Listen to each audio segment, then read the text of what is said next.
All right, we're gonna go ahead and get started. Okay, so I am a 777 first officer for American Airlines, and Ted is also a 777 first officer for American. And together we are 2/3 of an entire crew. And I say that because when we go to London, it's past our hours that we can fly for 2 people. So we always have 3 people. Sometimes we have 4 people if it's a training flight. I'm just gonna discuss how it works for us on a normal flight, which is 2 first officers, so that's him and I, and a captain. We're missing a captain. Do you wanna fill in as a captain? Sure. And I forgot your name. Steve, yeah. Steve. Okay, Steve is a captain for American, but he's 737 captain. But you did wide body 6 crossings, years, yeah. crossings on the 76, maybe? 777. Oh, 777, oh, perfect. And you're captain, 73 captain? Yeah. Perfect, so we'll just upgrade you. Hey, you downgrade me, yeah. Without the pay raise. Yeah. So 3 of us actually make up a full crew if Steve was on our airplane. And Ted, as he said, just got back yesterday. What time did you land? 4:30 or so. Okay, and I'm going out tomorrow to London. So we're gonna be talking about a flight, going there, coming back, and what that entails for us as pilots, and how we manage that trip. So first of all, this is my work iPad. I have some main apps that I like to use. The only ones I'm gonna cover right now is I'm gonna cover our crew check-in, which is the one with the little airplane on the bottom left. My JEP's flight deck pro, that's our charts. I'm gonna talk about that. It has a revision due, that's why it has the red. And then WSI, I'll talk about that. And actually, I'll talk about the middle one also, which is our, so these 4 are my main ones right here that I use. So what happens is, dispatcher will send us over a flight plan. And right now, we've transitioned on some of our 777 flights going to the Atlantic, from the old flight planning system to a new flight planning system called Flight Keys. So as a result, it looks a little bit different in what we get from a dispatcher. The And, flight keys released on mine from yesterday. Let's see it. okay.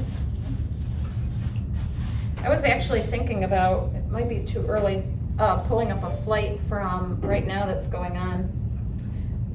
Will you look up real quick what flight is going on from American? Yeah, That's sure. airborne. We can pull up their paperwork. And that way you can see real time.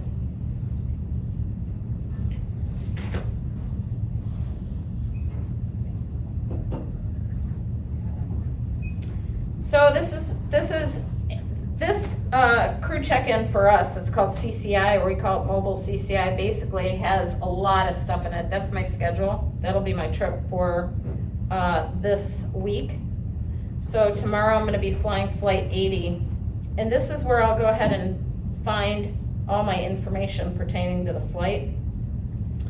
But because we're too far out from the departure time, my flight planning paperwork up on this pre-flight is not gonna be available for this flight. But I've set up here under the pre-flight tab, the stuff that I like to see. And, oops, sorry about that. And so when I hit save, one of the things that will come up is the flight plan when it's available.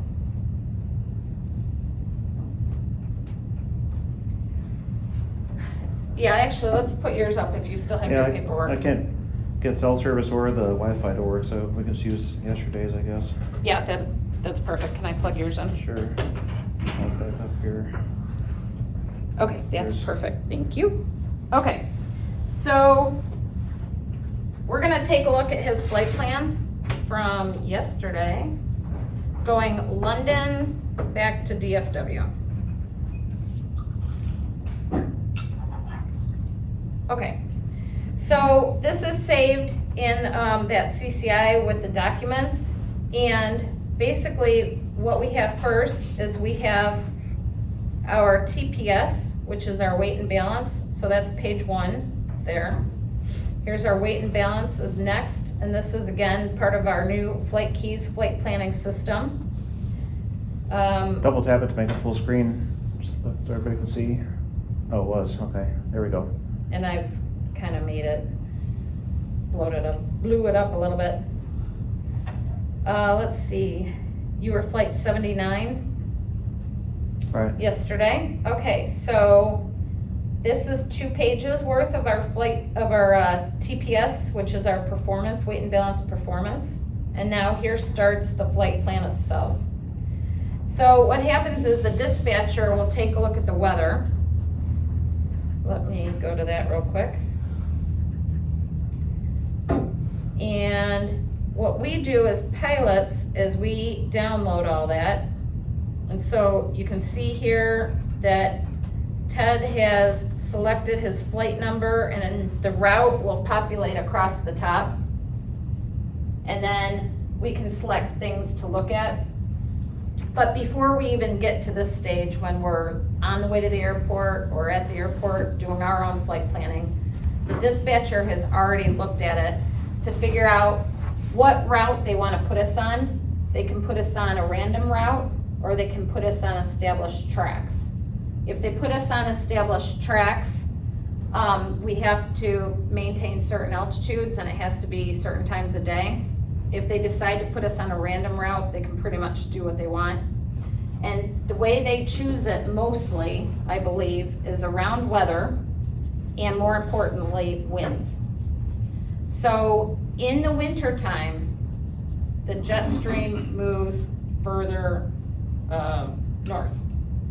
In the summertime, the jet stream will start coming down south, right? Mhm. Got that right. I have to make sure I'm saying it correctly. What that means is we will change our route, or the dispatcher will change the route north and south depending on what time of year it is, a lot. So to avoid a lot of the winds, we may go way far north. And also,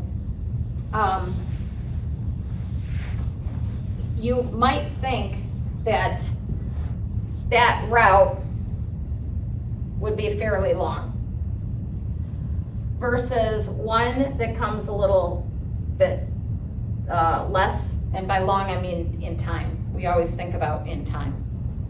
So because of the Great Circle, it's actually, and depending on the winds, it's actually about the same, or maybe slightly less or slightly more. However,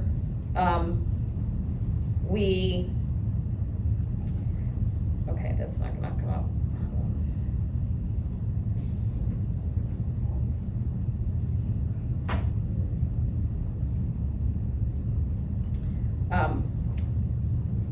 We can shave off some time depending on where we go, and even though it looks like we're going so far up, we're actually not really adding that much time sometimes to our flight plan. Do you remember your flight plan without me going into it? Do you remember what it was yesterday? The routing? Yeah, It no, was- just the time, Oh, it was about 8 hours and, 51. yeah. Okay, so 8:51 was it, and that's pretty good actually for coming westbound. That's fairly quick, yeah.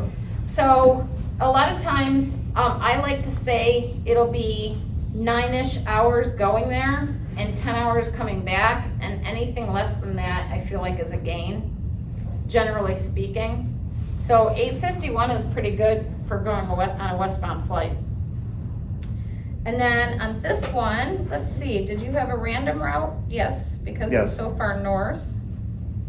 So as we go down further in the flight plan, we can see what the let me see if it'll go. Starting right in this area, that line just above it, that's EGLLs for London. And then all this area right here is our route. Not including that last part. But we have to DFW, and then that last part after that is Houston as an alternate. I was about to say, isn't that intercontinental? Mhm. Yeah, Yes. as Yep. well, isn't yep. Houston Houston is an alternate. We don't always have alternates, but a lot of times they will do that, so that they have a place to send us even if the weather's not bad. They have a place to put some fuel in the calculation. So, on this one, we start off with basically umlaut, and then their route there is T418 to Welland, and then it goes all the way down until, let's see, Goma is the oceanic entry point, and then we have the lat longs after that. Okay, so we're gonna actually plot some of this out, and let's see. What are the people that actually do the flight planning? Are they pilots usually, or? Well, the dispatcher is obviously a certificated dispatcher, and they'll put all the parameters in the computer. A lot of times, most of the work is done by the computer these days, and all the dispatcher does is verify that everything's correct and sign off on it. Okay, is the dispatcher usually a pilot originally? Not always, no. Very They're rarely. often retired navigators. Yeah. Okay. That might be true, and some do have a pilot background, but not always. So dispatcher is actually a really good job. And Dan Rogers, if you know, he's one of our members here, is a dispatcher for American right now. And you're a dispatcher also? Southwest. You're a Southwest dispatcher? Yes, ma'am. Okay, and so it's a certification, and I actually have my aircraft dispatcher certificate also. So it's a special certification. You have to take the ATP written test. It's the same test bank, but you take it for dispatching instead. And I don't know about you, but you've got pilot certificates also? Yes, my goal was, I was going to the airline, pilot thing, and I got sidetracked, and the funny thing is when I was in college, they offered it as a class, back then it was like $35 for, and they're like, oh, well, I'm a pilot, we're gonna be pilots, we don't need a dispatch license, and then like 15 years later, I'm like, oh, I gotta get this dispatch license. A lot more money than $35. So I was actually, I took a year off from American, and that was 10 years ago, because I was going through a contentious divorce, and I was commuting, and just really, the airline wasn't in a good spot either. So I took a year off of work, and I decided to work on my master's degree up in Michigan. Well, it turned out that my school, Eastern Michigan University, had an aviation program, and they also offered, just like you're saying, a dispatcher courses, so you could actually get your dispatcher certificate through them if you wanted to go that route. Well, the only professor that they had that was teaching the course was pregnant with twins, and they had lined somebody up to be an adjunct professor for the remainder of her semester, because she couldn't make it the whole semester. And when that person found out how little they make to come in twice a week to teach, they went, oh, Janet, she's qualified. I'm actually qualified based on my 3 years previous experience, Part 121, and I was current. I had just literally taken a year off of work, so I was not flying for about 6 months at that point. So they came to me and said, would you go get your dispatcher certificate and teach the class? And I was like, yes, I'll do that, because I had always wanted to get my dispatcher certificate. So I was like, this is the perfect opportunity to check that box and do it, and then I had to teach it. And I have to say, I sat through an oral exam and what we would call a practical, basically, which was the flight planning portion.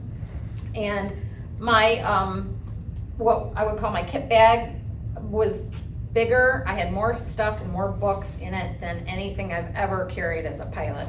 I know Stormy is sitting there nodding his head. Nodding, that's nodding, this is shaking. Nodding his head, because he understands as a navigator you have so much stuff. And basically a dispatcher, like he said, it's like a navigator. You're coming up with the route and all that stuff. The So commercial airlines used to have navigators, and when they took them out of the airplane, they created dispatchers, and so the dispatcher is basically doing what a navigator did, but he's sitting in a building at the airport and doing it instead of being on the airplane. So that's a great background for that job. Basically, the dispatcher and the captain are the joint authority to get that plane going.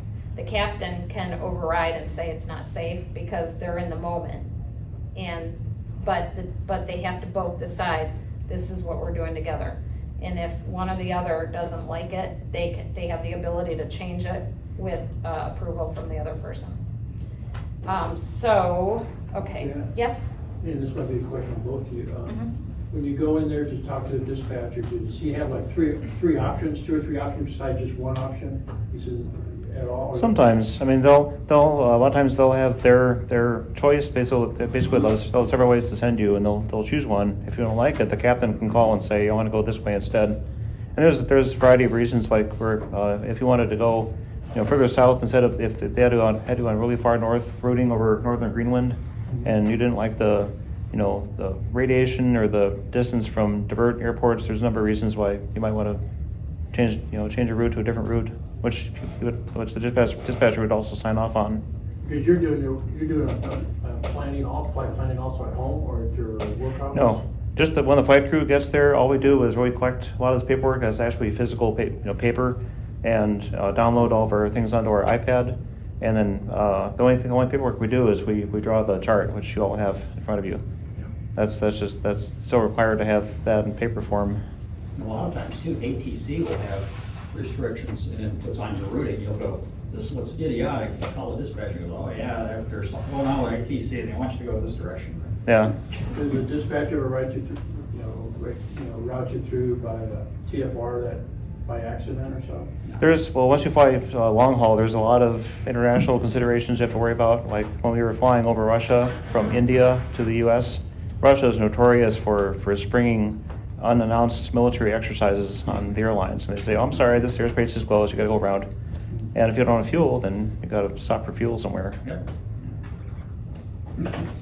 Okay, good questions. Let's see, okay, so moving on. This is the Jeppesen charts, basically. We no longer, as Ted said, carry any other charts besides what's up here. This is a plotting chart that you have in front of you that we're gonna take a look at. And then I've given you an ARIP form, and we'll talk about that in a minute. And then as we're flying, as we're getting the airplane ready to go and stuff, some of the things that we're doing, actually, before I get to this, let me tell you what we would be doing here. So let me finish this part real quick. So yesterday, Ted's on the way to the airport. It's a little bit of a long van ride because of traffic, and the whole process takes us a while to get through security there. So we actually leave the hotel 2.5 hours before our departure time. And sometimes we end up still showing up about an hour before the flight, sometimes slightly less, just depending on how long it takes us to get all that done. So in that time period, the dispatcher usually has the flight plan available for us pretty early on, so that when we're in the shuttle, we're downloading this Jeppesen route. So we're gonna take a look at that in a minute. And that is the flight plan right there that, that's the flight plan. So Ted had downloaded that. He also brought it up on his WSI right there, which is our official weather source for the airline. He also loaded it into his CCI, and that is the flight plan there. And then, as he said, you're evaluating it. So basically, all three pilots look at it independently. If there's anything that stands out, we bring it up to the captain, and I'll make a determination basically as to whether or not that looks good. Or this way, when we have three independent people looking at it and then talking about it, sometimes on the van is a good place to talk about it.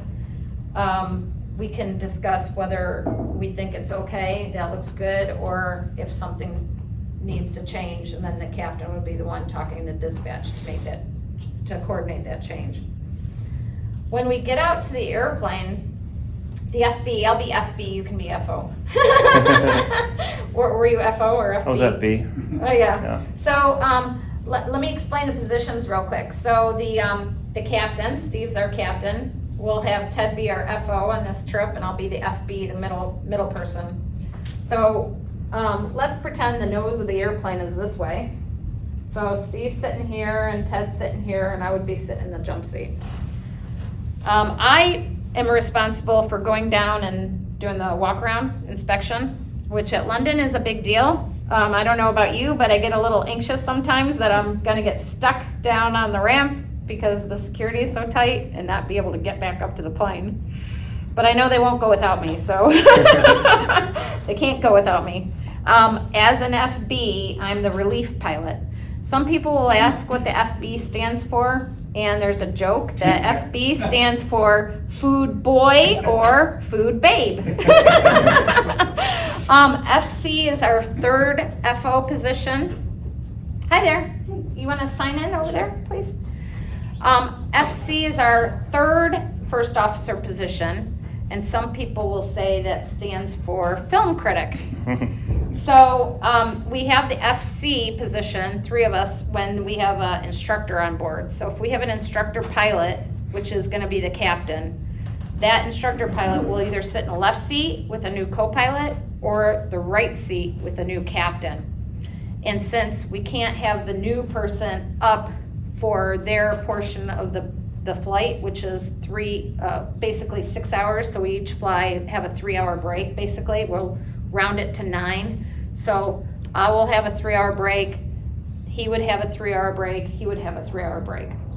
And so since we have a new person, they can't be up by themselves necessarily with us, so they have to have the instructor pilot. So then we put in 4 people, and it's great for when Ted and I are like FBFC, and we have like, let's say Steve is the instructor pilot with a new FO. We love it because usually the instructor pilot wants to make sure we get to the oceanic clearance spot, which would mean we get the first 5 hours off. We call that dozing for dollars. Yes. That's Yes. about the best gig you can get. And by 5 hours off, I mean going to London, because our oceanic entry point isn't until about that point 13 up there on the chart. So, and coming back, it's still about 50% that we get to sleep, because coming back, if there was an instructor and a student on this one, they would stay about halfway because they'd be doing the oceanic and everything, and then we would switch and do halfway. So for me, as an FB, I take first break. That's also what it means, FB, first break. And just for naming conventions, those are kind of jokes, but what happened was a lot of people will ask me, well, how do you get those? So you had captain, CA, and you have FO, first officer, FO, sorry. And then flight attendant is FA in the computer. And since we use 2-letter naming conventions, they decided to use FB for the relief pilot. And then when they need another relief pilot, it's FC. And if they need 2 captains on the really super long flights, it will be the CA captain, an FO, an FB, and an RC, which is relief captain. And so you'll have 2 sets of PICs, basically, well, probably 1 technically PIC, but 2 full captains, actually 4 stripes. Now Ted and I are captain qualified. So let's say Steve's on his break and something happens and he cannot get up to the cockpit. If Ted and I are flying together and I'm the relief pilot, I would be sitting in the left seat and Ted would be sitting in the right seat. And if Steve can't get up for some reason, Ted and I are fully qualified to fly that rest of the flight and land the jet and do whatever we need to do under the training that we've already had, because we're fully type rated as captains. For company purposes, we're first officers in that position, and you can only always have 1 PIC at all times. So Steve would be the PIC. But in an emergency situation, if for some reason he can't get back to his position, one of us assumes PIC. Usually that's designated by the captain on who it is, and a lot has to do with experience in the airplane or experience in the operation. Okay, any questions up to this point before we start looking at being in the airplane and getting it ready? Anything you want to add up to this point? I don't think so, no, not yet. The, yes, Once we're still getting ready for the airplane, we can go Yes. over some of the paperwork here. yep, So this is one of the documents we are given, when we're getting the airplane ready, laboratory and water sign off, and it seems like a minor issue, but if you have a wide body that's about to head over the ocean and somebody's forgotten to pump the laboratory tanks or fill the potable water, you're creating a really serious problem for the company because that plane's not gonna make it across the ocean. We're gonna have to divert somewhere, we're gonna have to get 200, 300 hotel rooms, it's just ugly. So we have this form where the person that does the laboratory and water signs this with their name and signature and time they did it to verify that that's been done. Because that's Very important. super important, yeah. okay, so along that line, let me show you real quick. So these, I love these envelopes. I say, a clean cockpit is a happy cockpit. Okay, and, another joke, I mean, we, what do we say it takes to fly an airplane? Money, lift, paperwork. We have a ton of paperwork. I mean, we're not even printing out the flight plan anymore, and we still have a ton of paperwork. This is usually the folder we use, something similar to this out of DFW. London Heathrow operations, so let's say the three of us get to the airport now, we've gone through security, and we had pretty easy time this time getting through security. They will then run us to the operations. Operations, similar to how Ted has some of the paperwork out with the folder, operations there for us in London will set our paperwork out, and they'll be asking which flight are we taking out. We say 79, and they'll give us our paperwork. And then we start getting some of the paperwork that they've given us together, and we'll have a track evaluation if we need to, and different other things that they've given us to look at. And a lot of that stuff we've looked at online as we've uplinked it.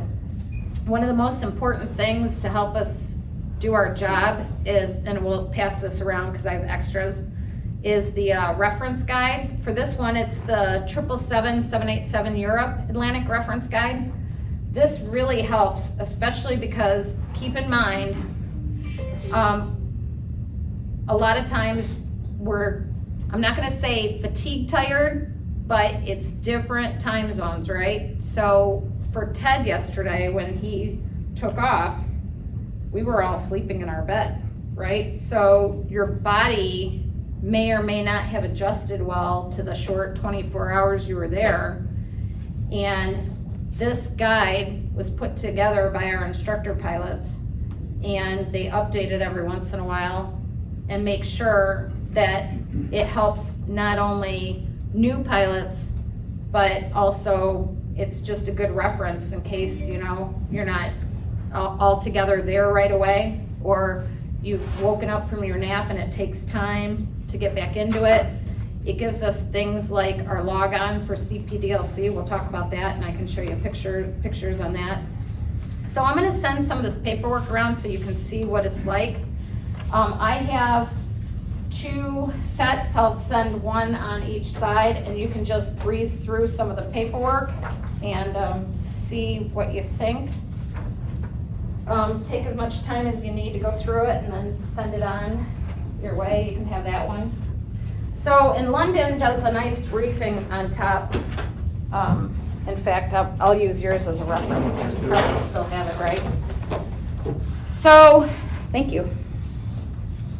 Okay, so on that folder, when it comes around, you're gonna see they're gonna give us what they call a TOBT time. It's time off blocks time off the blocks, blocks meaning the gate. They don't call them gates there, they call it stand. And one of the things that we've all gone through for international training at American is specific to communication. It is all English, but it's not all English. So some of the words that we've had to learn and stuff like that are a little different. Some of the ways they do things are definitely, like London, different. Scottish. Those guys are the worst. Yeah. So, That's because they were flown to Korea. yeah. Well, okay, yeah. And so they give us some nice information in there, including what Ted had said was the water and the lav slip, super important. And the security slip, there will be a security slip that we'll get, that's, Right here. oh, you got that too. Awesome. Security slip, we get this near the end, near the very end. But as we're getting stuff, we're checking it off. And a lot of times the FB will help. We'll have a clipboard that's on the dash, just underneath the dash. It's a metal clipboard. And we'll put that on there and use that. And then, so if I'm FB, what I'll be doing is I'll be looking at making sure some of this stuff has been done. So I may say, everyone has downloaded their CCI, and they'll respond, yes. Evaluate the track message. Everyone has their passports. We check our chart change notices or NOTAMs. We make sure we have the AirUp form and a plotting chart, and that we've downloaded our WSI weather charts. And then we go on, that's the flight planning, and then we go on to pre-flight. Fit for duty, we all do that independently. That's basically the result of that Colgan air crash. It's FAR Part 117. And we'll make sure that we all have it done, because it will not literally give us our low closeout. Do you have a low closeout? No, we don't. Okay, I think I probably do. I probably have a low closeout somewhere in one of those folders. It's our little final weight and balance. It literally will not spit out that low closeout if we haven't done fit for duty. So if one of us hasn't done fit for duty, it will not spit it out. The captain's is not only fit for duty, his is signing the flight plan as well. So if we don't do that, it won't spit that out, so we make sure everyone gets that done. Gendex, we usually don't, we have one Gendex, but we don't have customs. ETOPS, do you want to talk about ETOPS? Do you like talking about sure. ETOPS? Mhm. Okay, so he's going to talk about real quick the ETOPS pre-departure check and what we're looking at for that. So ETOPS, it used to be called EROPS, which was Extended Range Operations, and it was basically the rules for a twin-engine airplane to fly across long distances of ocean, because there's 4 categories of equipment for airliners. There's non-overwater equipped, there's limited extended overwater, and ETOPS, and it just has to do with how many life rafts and vests and flares and equipment you have on board the airplane. So ETOPS is the biggest one. That allows you to fly in a twin engine airplane up to 208 minutes away from a suitable airport, and the fundamental maximum rule is 3 hours. You have to be 3 hours flying time on one engine from a suitable airport at all times. And there's a little 208-minute exclusion for the Pacific where there's like no airports. But the 3 hour is what we operate under. So we'll have an ETOPS check inspection that the mechanics will do. That's on top of all the regular inspections of the airplane, and that's verifying that all the critical equipment is ready to go and ready to conduct that flight with as much reliability as possible. And we'll also have requirements for the APU, the little auxiliary engine in the tail. Sometimes they'll have to be verified that that'll start while it's cold soaked. So we'll take off, we'll cruise for several hours, make sure that thing is as cold as possible, then we'll try to start it. And if it doesn't start, sometimes we can't cross the Atlantic if it doesn't start, because it's not available as a backup source of electrical power. But I think I've got the ETOPS ratings on here. Maybe a chart. So while he's finding that on his iPad, we'll look for the maintenance sign-off ETOPS in a logbook. So maintenance before we fly has to say that its ETOPS departure check has been complete.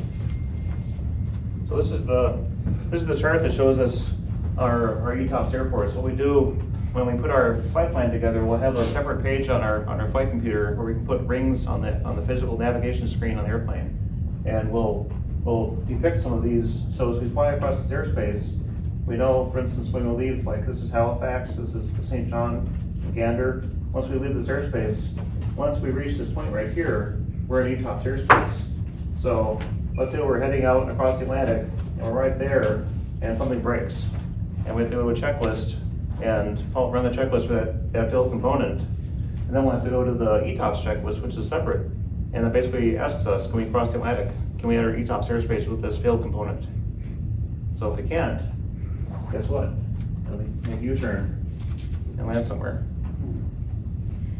If we're already in ETOPS airspace, then just press on. There's not much we can do.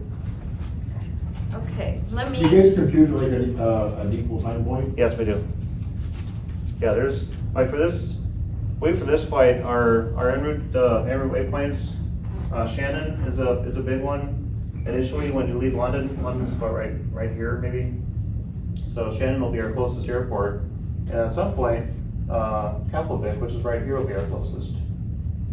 And then once we're past Keflavik, there will be an equal time point between Keflavik and St. John, or that's the Gander. Yeah, Gander. But anyway, right about here, if we're short of that point, the shortest way to an airport is to turn around, go back to Keflavik, and then beyond that point, the shortest point is to press on to Canada. So there is an airport up here called Kangaroo-Look, but that's not really a suitable airport unless you're on fire or something really serious, because it's Greenland. There's no facilities there. No medical, no hotels, something like that. You'll be there for a while. Yeah. let me show you real quick on mine, Yeah, there's a good picture of it. what it looks like. There we go. So that's the 435 mile ring, and then 511 is just a technique. They put it in because that's the furthest out we can go with the second ring. So it's just a situational awareness ring as far as I'm aware. And 435 miles is how far the 777 can fly on one engine in 1 hour. So that's our kind of a reference point. So how long are you allowed to fly on one engine, for lack of better words? Up to 3 hours. So under ETOPS rules, we have to be within 3 hours, 180 minutes of a suitable airport at all times, except for the little patch in the Pacific where there's an exemption where you can fly up to 208 minutes away from an airport. And we had an airplane, what was that, like 3 or 4 years ago, that lost an engine coming back from Japan, and they had to divert to Cold Bay, which is a little airport out in the middle of the Aleutian Islands. And the engine was ruined. They had to get a new engine out there. I'm sure that was a fun trip for the mechanics.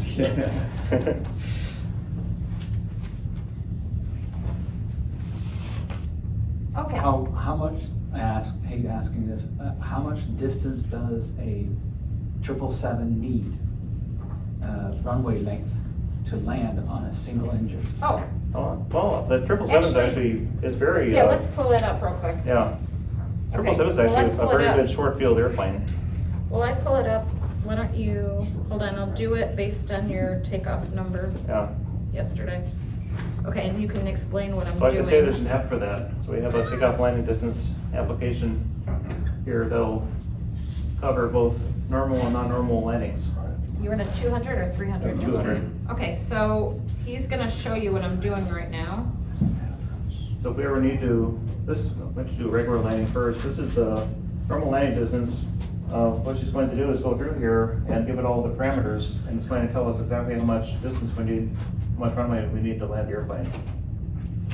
So our takeoff weight was 515 yesterday is what he had. So I'm gonna, yeah, I'll just do this. So there's that, sea level, we'll just make all that the same, Mhm. okay?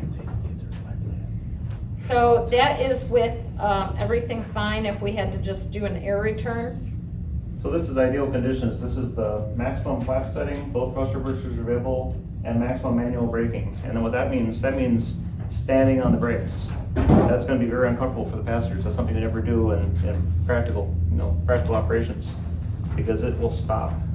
There's 6 wheels on each main bogie. Each one has a brake assembly on it, and this plane will stop when you stand on the brakes like that. It makes lots of noise. Yeah. This also shows it in green, so it's good. It's taken a, let's see, I can bump up the weight and we can see what that does. It's still in the green. Now let me, So you need over a mile to stop the airplane at full weight? Well, this is actually, I don't think this is not factored. This assumes, you know, that you're approaching on speed, and you touch down at the 1,000-foot marker with this is gonna include the air distance from 50 feet down to a touchdown. Gotcha. And then rolling out after that. Okay, and we'll do, an engine failure next and see And what this- that gives us. This is not, this is factored, I think, right? This is 30% more than it would actually stop in. So when crews use this to decide if they can land on a runway, it's not gonna come to a stop at the very end of the runway. It's gonna be stopping, you know, no more than 70% on the runway, because there's a buffer in there to account for pilot skill and other variables. Okay, that's with one engine and up, so not too bad. So you could get in at Denton if you had to. But Denton physically wouldn't be able to hold The weight. the weight of the plane, so. That helps you we stop. We could get it in, but we probably couldn't taxi it, and we couldn't get it out, probably. Because of the structure, just the structural limitations of the runway and the taxiway. But you walk away, so. But we That's walk also- away, You know, that's they right. look at, like, And- if you're on fire, Yep. that's, you know, go ahead and Yeah. land here, but Yep. if they look at the taxiway strength, they look at the taxiway radius, you know, this plane has gear that's so far across. The 300 has cameras that you can call up to actually look at the landing gear and see, am I gonna run over that taxiway light? You know, it's big enough, it's wide enough where you need to have a lot of room. You stick one in here, you could get it out, but it would be lots and lots of work, Yeah. because they'd have to strip the airplane Mm-hmm. So I'm gonna pull up our and, like work. the 737 they did off the dike in, New Orleans a bunch. Oh, yeah. You know, what was that, 40 years ago? Mm-hmm. They flew it out of the dirt. Yeah. Taco 205, you mean? They, what was it, Mexicali? Mhm. They ran it out of fuel. Taco. Yeah, and they Right landed in the dirt Taco out there where in the they dike. landed on the dike because of the dual engine failure due to heavy rains. Yeah. And when Pratt and Whitney built the engines, they always expected you to be at full throttle Mhm. when flying normally through a heavy storm, Mhm. not on approach, which sucked so much water into the engines that it flamed both engines out. That crew, they got to use the airplane again, and the poor crew didn't even get a movie or a book. Mike Sully. And on top of that, the captain has a prosthetic eye in one, like, he's only has one eye, and I mean, Hmm. it's interesting that even with one eye, that he has enough depth perception to be able to fly. Mm-hmm. I mean, I know people who have done special things with only one working eye, but they always had, the other eye could do some coordination. This guy literally has. Yeah. Let me show you real quick, the worst case scenario, I believe, is gonna be in our braking system. Let's see, hydraulics, no. Maybe, not that one. And a skid. Yeah, where's the anti-skid? Hold on. There it is, landing gear, anti-skid. Okay, let's see, anti-skid failure at that max gross weight, which he was actually pretty light. 515 is actually, our max is about 750 actually. So 515 is actually fairly light yesterday. Mm-hmm. Do you remember your passenger load? The 200 is like 556, the 300, 775,000 pounds, so it's quite a bit more than the 200, the shorter one. Mhm. I'll give them wet runway, and watch what happens with the runway distance. This is dry braking action, so if you go to 5, wet, good. Draw way down. Is it? Yeah, I do 724.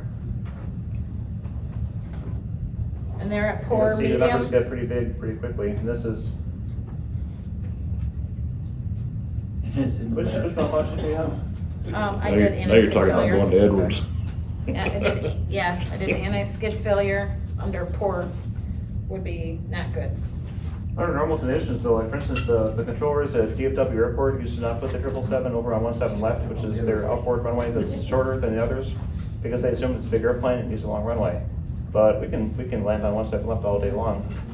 It's actually a very capable airplane, so once they learn that, now they're starting to use that occasionally for Do they still have 777s. that itty bitty runway in Tokyo at Narita? It's like Uh, 7,000 feet or something like that. I don't know. I don't know, I haven't gone to Narita in a while. It's 7,000 feet, they land on it all the time. Yeah. I'd have to look it up. Okay, so that's the, a lot of times we will make this calculation for an air return back at takeoff. So we'll use that takeoff weight and then we'll calculate what our worst case scenario is for coming back. As far as takeoff performance, real quick, last year I went to New Delhi, and when we take off out of New Delhi, we're as heavy as we're ever gonna get because it's such a long flight and we have a lot of freight and there's a lot of passengers and it's always hot and humid there. So it was about 80 degrees, very humid, typical New Delhi day. And for this takeoff, we pulled out all the stops. We took off flaps 15, which is the highest takeoff flap setting you don't see very often. And then the performance was calculated based on turning our air conditioning system off and using maximum thrust, not derating the thrust at all. And also using improved performance, which is in addition where we can delay our second segment climb and get kind of a zoom climb over obstacles. So it was like all the special stuff was in there for that takeoff. We were taking off at 773,000 pounds. Now, is that 4-person crew? That was 4-person. Two captains and 2 first officers. Okay, let's get into like how we get out of London real quick, and then how we pick up our oceanic clearance, and then plotting. So we're gonna go ahead and plot this. And what we're gonna look at, because we plot on the ground before we take off, we try to. So the first point you're gonna try to look for is GOMUP. That'll be on the London side. It'll be close to London. Will you do You're this a showing minute? them the tracks? They did. Map of the tracks, yeah. No, but you could do that real quick, and I wanna grab your oceanic clearance and take a picture, because then I can put it up.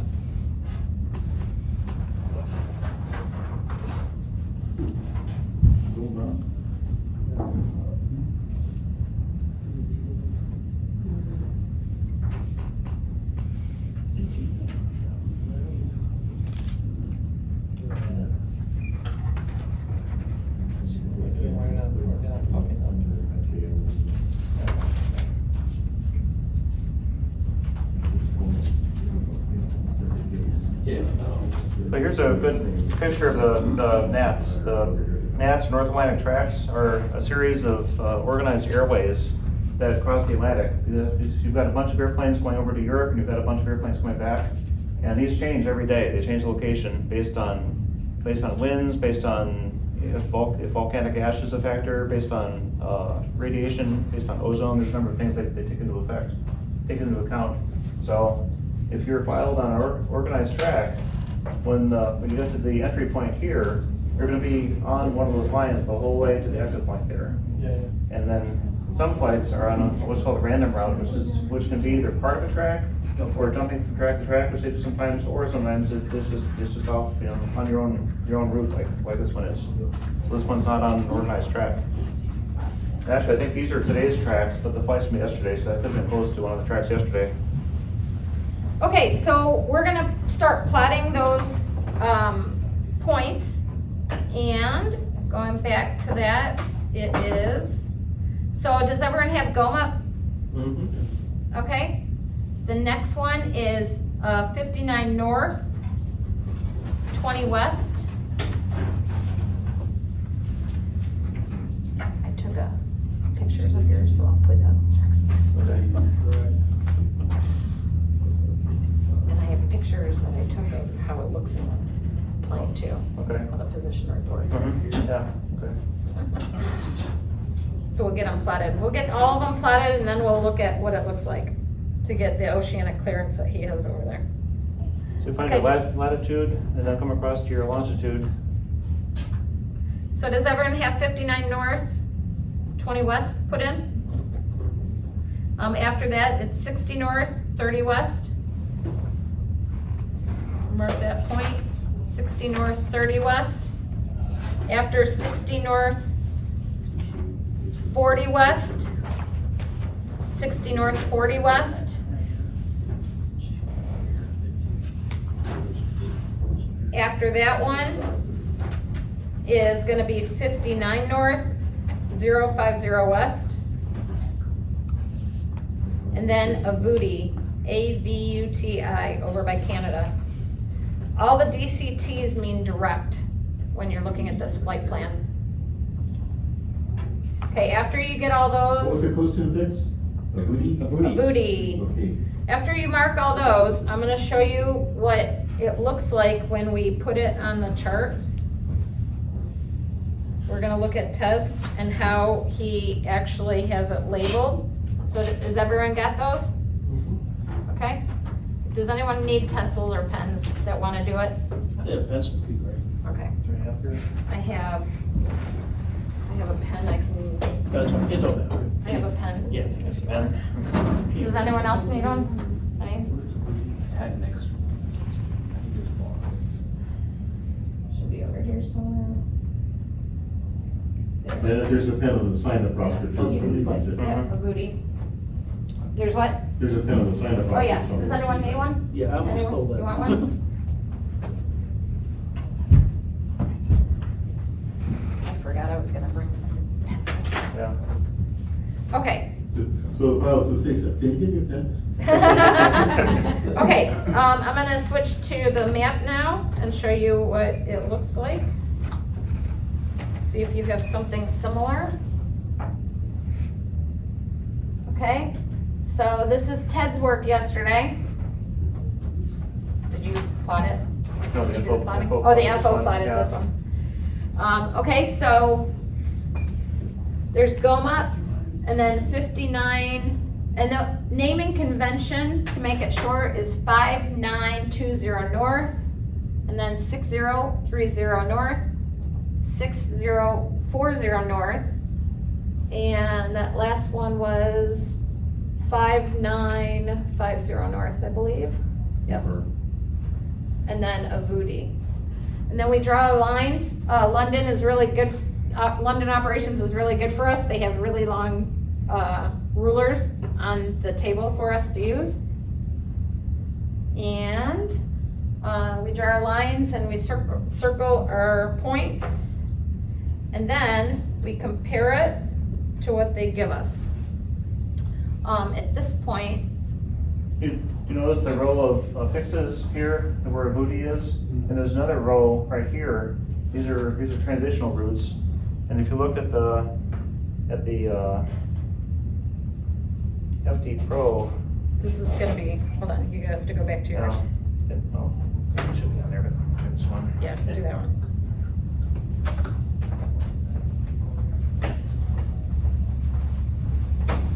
You zoom in and watch what happens with the airspace on this map. They're your transitional routes, so that's why those are not usually depicted, because there's a whole bunch of them and they all cross each other. So, flights can be flight planned from any one of these to a corresponding fix somewhere over there, and then they're on the nets and they're going across the ocean. Okay, so when we come out of London, after we take off, and this will happen for me as the FB coming back in a couple days, going to Boston before I come back to DFW. I'll go back on my break, and then the FO and the captain will do stuff like signing in to CPDLC, which is controller to pilot data link communication, CPDLC. And that allows us to get a lot of our clearances via basically the onboard computer system, which is awesome. And the pilots will call for the oceanic clearance, and they have to do it at a certain time before they hit the fix. And once they call for it and they've been received, it'll come up similar to this. You And guys are texting in flight. yeah, Yes. yep. And literally, we have, on both our airplanes, it's actually two different ways to do it. So actually, this is where the briefing guide comes in handy. If you're on the 200, it's not set up with basically a flight information page, which allows us to get the oceanic clearance directly. So on page 2 of the briefing guide, it will tell us how to go about setting it up on the 200. So we'll set it up as a free text message, and then they'll say it's been received, and then they'll send back a clearance. And then we go through this long process, you wanna go through it? About Yeah. the clearance. So this- We'll go through this long process, working together. So our regular IFR clearance gets us from takeoff to the oceanic entry point, and then this clearance is a separate clearance entirely that gives us authorization to fly across the Atlantic. So when we get this, each pilot individually will look at their charts and confirm all these waypoints and confirm them against our flight computer that they're all the same and that there hasn't been any changes and everything is matching. Once that's been done, then the crew works as a team and compares each waypoint and verifies it's the same as what's in the computer. And there's, sometimes due to airspace congestion, they can use what are called half flats, which are half of a degree of latitude. So you're basically combining, you're packing more airplanes into the airspace. And that's coded a little bit differently, but you've got to notice when that happens and make sure that's in the computer that way, because for crews flying across the Atlantic, if you have obviously you're not in radar contact, so you're relying a lot on planes being where they're reported to be, because the only backstop to keeping airplanes away from each other after that point is TCAS. So it's on airplanes looking at each other on the TCAS screen. So you never want to wind up with an evasion maneuver based on TCAS. That's kind of last resort. I have a picture of a half flat in the FMS, but I'm trying to see if I can find it quickly. And it might be in my phone and not on my iPad. So I'll skip that part to see what the half flat looks like. But as he said, what happens is we compare it. We'll open up all those points and we compare.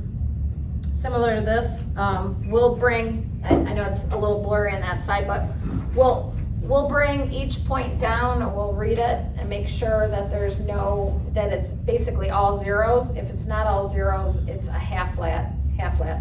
Before COVID, they were using half flats a lot because there was so much traffic coming across the Atlantic. Then when COVID was going on, they took them back out.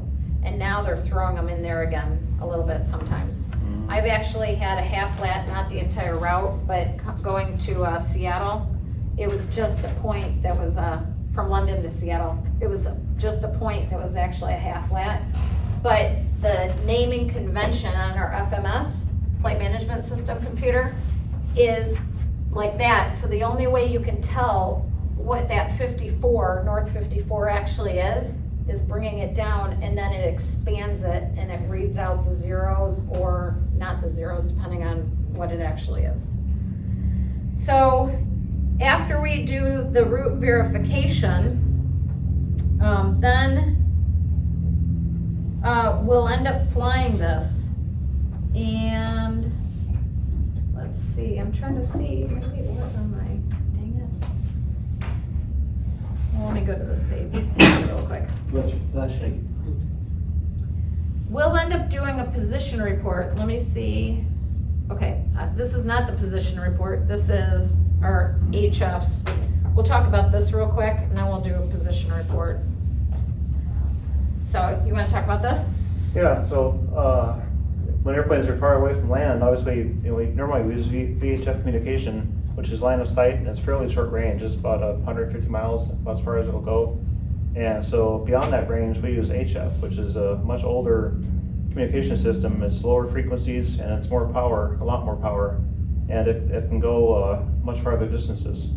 Some downsides to HF is it's prone to interference from sunspots and that sort of thing, and there's no squelch on it. So when you're listening to it, it's constant static. So imagine, sometimes you have to monitor HF if one of our other systems is not working. We have to actually actively monitor HF.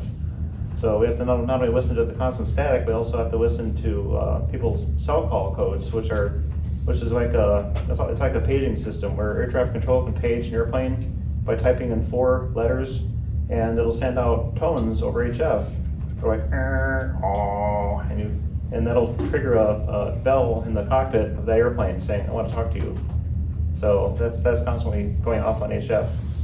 But the HF frequencies are also selected from day to day based on atmospheric conditions. Typically they're lower in the nighttime and higher in the daytime. And sometimes due to sunspot activity, they're not usable at all, so, there's alternate plans when HF is not usable. But when we'll always call the air traffic control facility on HF and we'll, number one, verify that we can reach them on HF and talk to them, and also ask for a cell call check. And they'll ping us with the cell call code, and we'll get the chimes over the cockpit speaker, and the little message will pop up cell call, and we'll verify that works. Cell call is actually spelled SELCAL, and it's short for selective calling. Each airplane has its own cell call number, and Do you have a picture of the placard? I do, but it's in my phone. So let me. Every airplane's gonna have a placard that shows the N number of the airplane, which is on the side of the airplane, the nose number, which is a company number, which is on the nose of the airplane, and the cell call code, which is permanent. It's that airplane's cell call address forever. So if you call anywhere in the world, or over HF or satellite, call that number, you'll get that airplane. And if you're military, you get to listen to the frequency all the time in everybody's cell phone. Mm-hmm. Right. Yeah, if you don't have cell call available, you're listening to that HF the entire time to see if somebody's trying to contact you. Like your dispatch through the companies, either Gander or Shanwick, or at San Francisco or New York in the US. And when we're over the ocean, our VHF radios are all set. The number one radio, the left one is set to 112.5 for emergencies, and the right one is set to 123.45, which sounds familiar because everybody uses it as air-to-air communication in the US. That's actually air-to-air communication in oceanic airspace only. 122.7 is supposed to be used domestically, but everybody uses 123.45 anyway. So fingers? Yeah, fingers, right. So that's kind of like So you a, guys monitoring fingers then? yeah, you monitor fingers, Well, because yeah. airplanes will ask about, other airplanes if you can see their flight number on, what's that, turbulence app? Skypath, yeah, I couldn't Yeah. remember the name. Anyway, if you can see their flight number, you can call the aircraft and say, hey, United so-and-so, how's the ride up there, at 40 west? And so you can ask an individual airplane on 123.45, or you'll hear jokes, sometimes you'll hear, political discussions, people are bored. Meow. Haven't heard any meows, no. Usually, thank goodness, usually not international for the meows, that's Yeah. mostly domestic. One thing I wanna point out real quick is on this clearance, it says maintain, that's MNTN. That's flight level 380 and Mach 0.84. That is super important for spacing along the route. So if we wanna deviate from that at all, is the speed, not the altitude, of course, the altitude we'd have to talk to ATC. But if we can't just arbitrarily decide we wanna push the speed up and go a little faster to get home, we actually have to maintain on the route, I won't call it track, because we're not necessarily on a track. The route over the ocean has to be strictly adhered to for the speed. And if we wanna change that, we can send a text message to the controller and ask for a speed change or an altitude change, depending on our conditions. Especially most jet aircraft, if you're filed with, say, Mach 8.4, as the airplane burns off fuel, it's programmed to slowly accelerate. It's called, in Boeing, it's called econ mode, because it gets more efficient and it can maintain a faster speed at the same fuel consumption as it gets lighter. But in oceanic airspace, you can't do that because you're gonna be slowly catching the airplane in front of you on the track. So you've gotta lock it in on a set Mach number, and that's your assigned Mach number for the crossing. Are you getting position reports of those, are those mandatory reporting for? Sometimes, if, a lot of times it has to do with air traffic control, if they're having issues tracking where you are, and they'll request a position report if they want to verify, your crossing point, or crossing time at a certain point. So I apologize, I actually have a picture of the FMS that has the position report in it, and it automatically sends it for us. I'm gonna show you though how it looks when we put it onto the AirUp form. I have a picture of his there. My picture is in my phone, which I'm using to video right now. And I don't have one set up on my iPad for that specifically, for the FMS. Let me see, that's the bottom of that. I almost have that.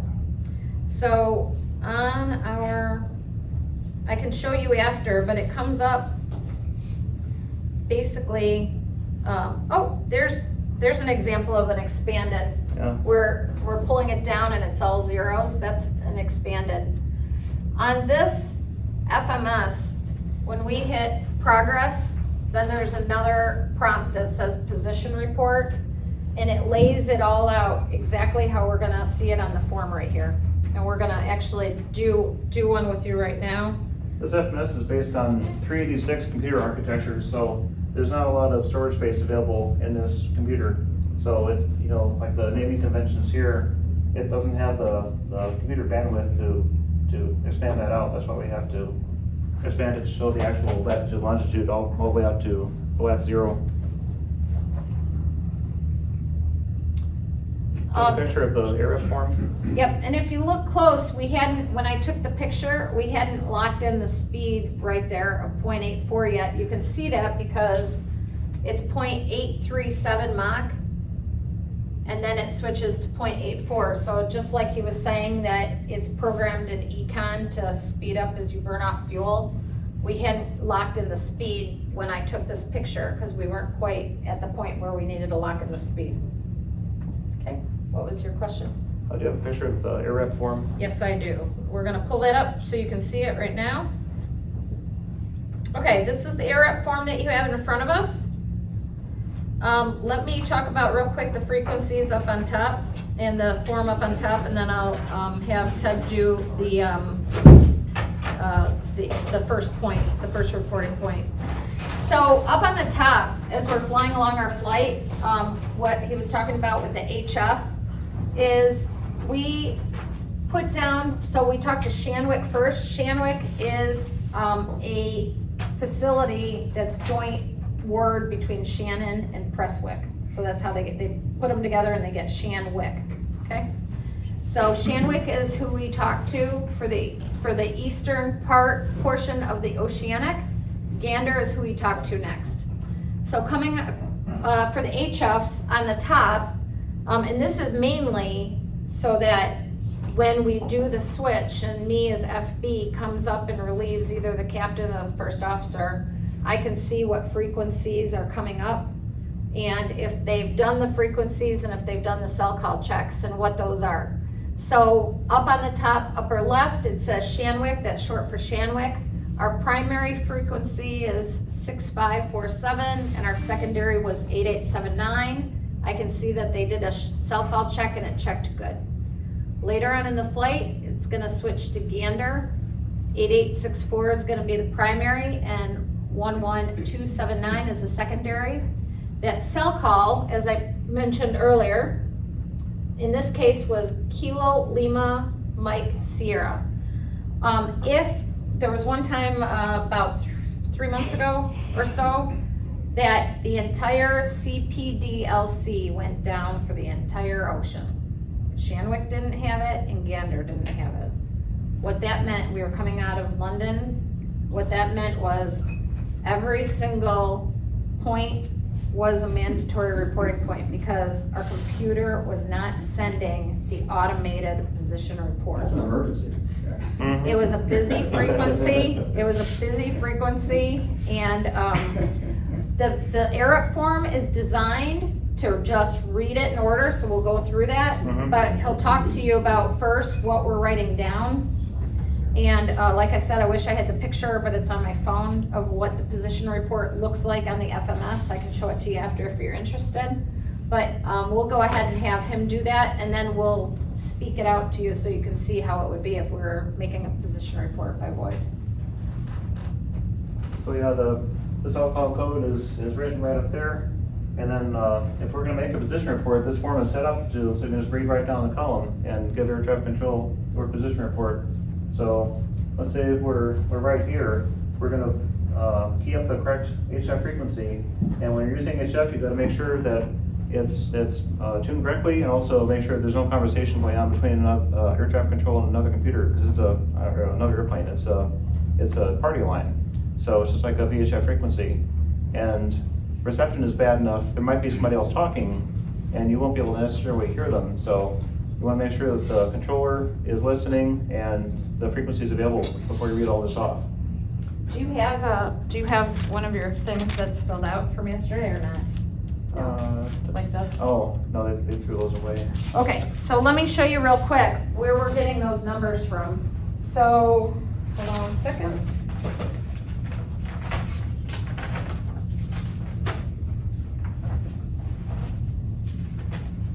Let's see if I have one in here somewhere.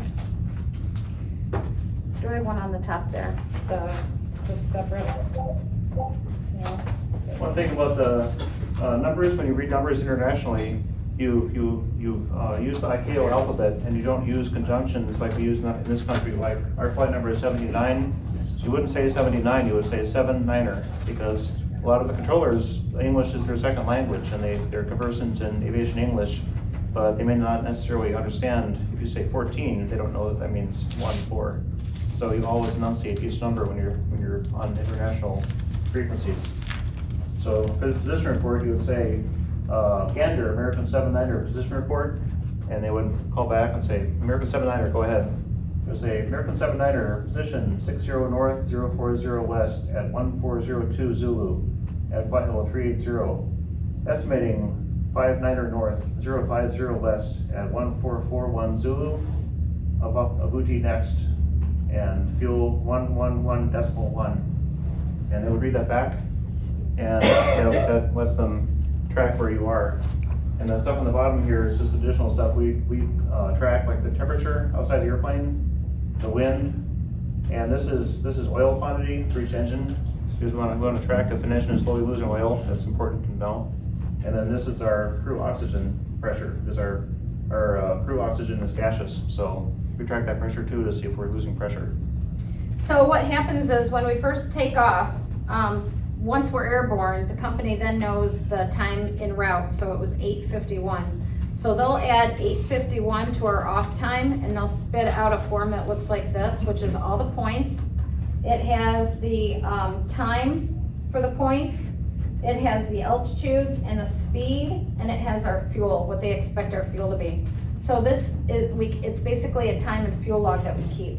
Now what happens is, I get this form as an FB, blank like this, and then I'll ask the captain how much time they want coming back to DFW or to London, and usually it's about 30 minutes, and then we set a reminder for 10 minutes before that.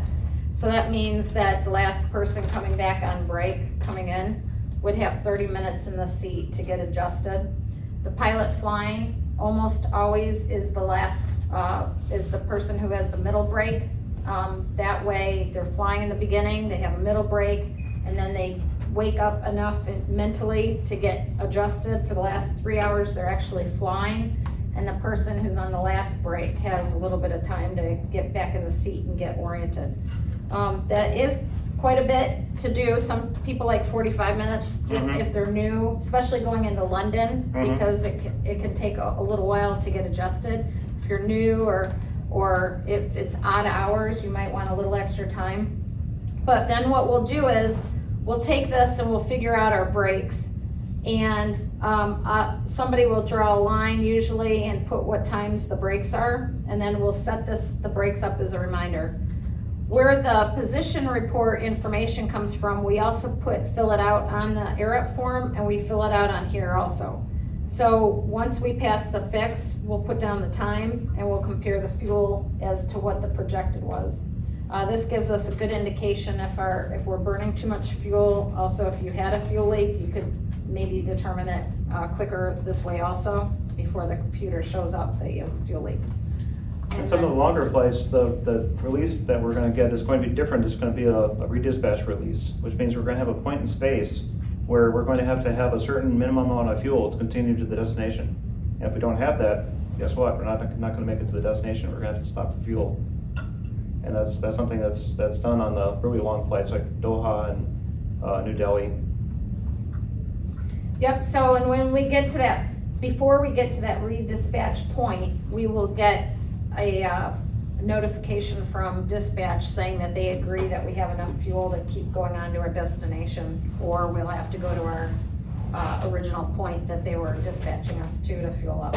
Because the original flight plan will be, say, Doha to Gander.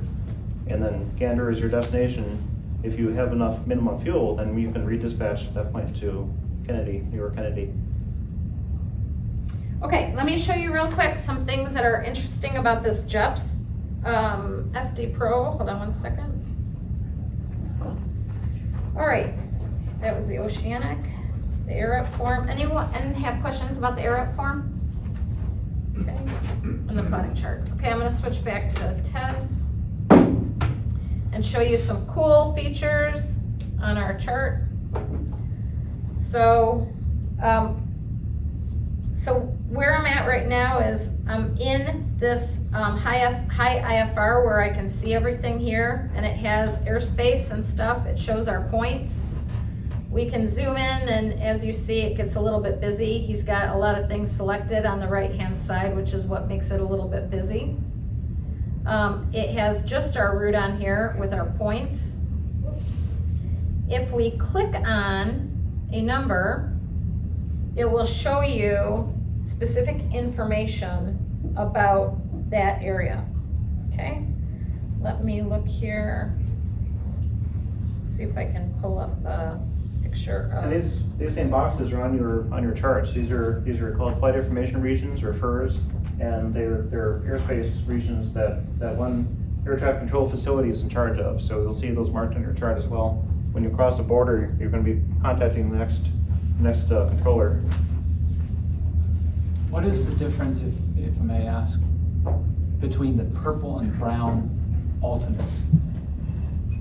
You see right there? Yes, the purple. EAA is purple Yeah. alternate, but right next to it is EG, Right. PK The purple one brown. is the one that's actually on our flight plan. This is our filed alternate. So Gotcha. if we have to divert, this is where we're supposed to go, or, this is what's on our flight plan if we were to lose radios or something. The ones that say, that's a regular alternate, that's also useful as an alternate. The ones that say, reg is, regular service, we have scheduled service in there, so we know we have all the equipment we need to service the airplane. Alt means that's a regular alternate they use. Refuel is an airport that's suitable, but only for refueling. And you might also see emergency, which means you can land there, but there's not many services there. It's a suitable runway, but don't expect to have customs or fuel or air service that'll reach your airplane or anything that you need to worry about. So I like to say I got into this area of our international flying at the perfect time, because before this, it was all paper, and a lot of this stuff was on the charts, and you had to go find the information, and it was very messy. So And now, CPDLC wasn't in use yet, so. What's that? CPDLC wasn't in use yet, so you had to Yeah. monitor HF a lot. yep, and that too. So we now live in a great time with this beautiful technology of our charts, where I literally can pull up the airspace for Shanwick right here, and I can see where its designation is for altitudes. I can see what the designation is, EGGX. I can see when they use it, which is active continuously. I can click on, he has the notify me off, but if he had notify me on, our iPad will pull up a message that says you're approaching. It's called FIR. Flight information region. That's what FIR stands for, FIR, Flight Information Region. Do they not have UIRs anymore? They used to have FIRs below altitude and upper information regions above that altitude. So those are in the high Arctic, right? I think they still have those, yeah. Yeah. Those are for like polar flights, they're going over the top. Okay.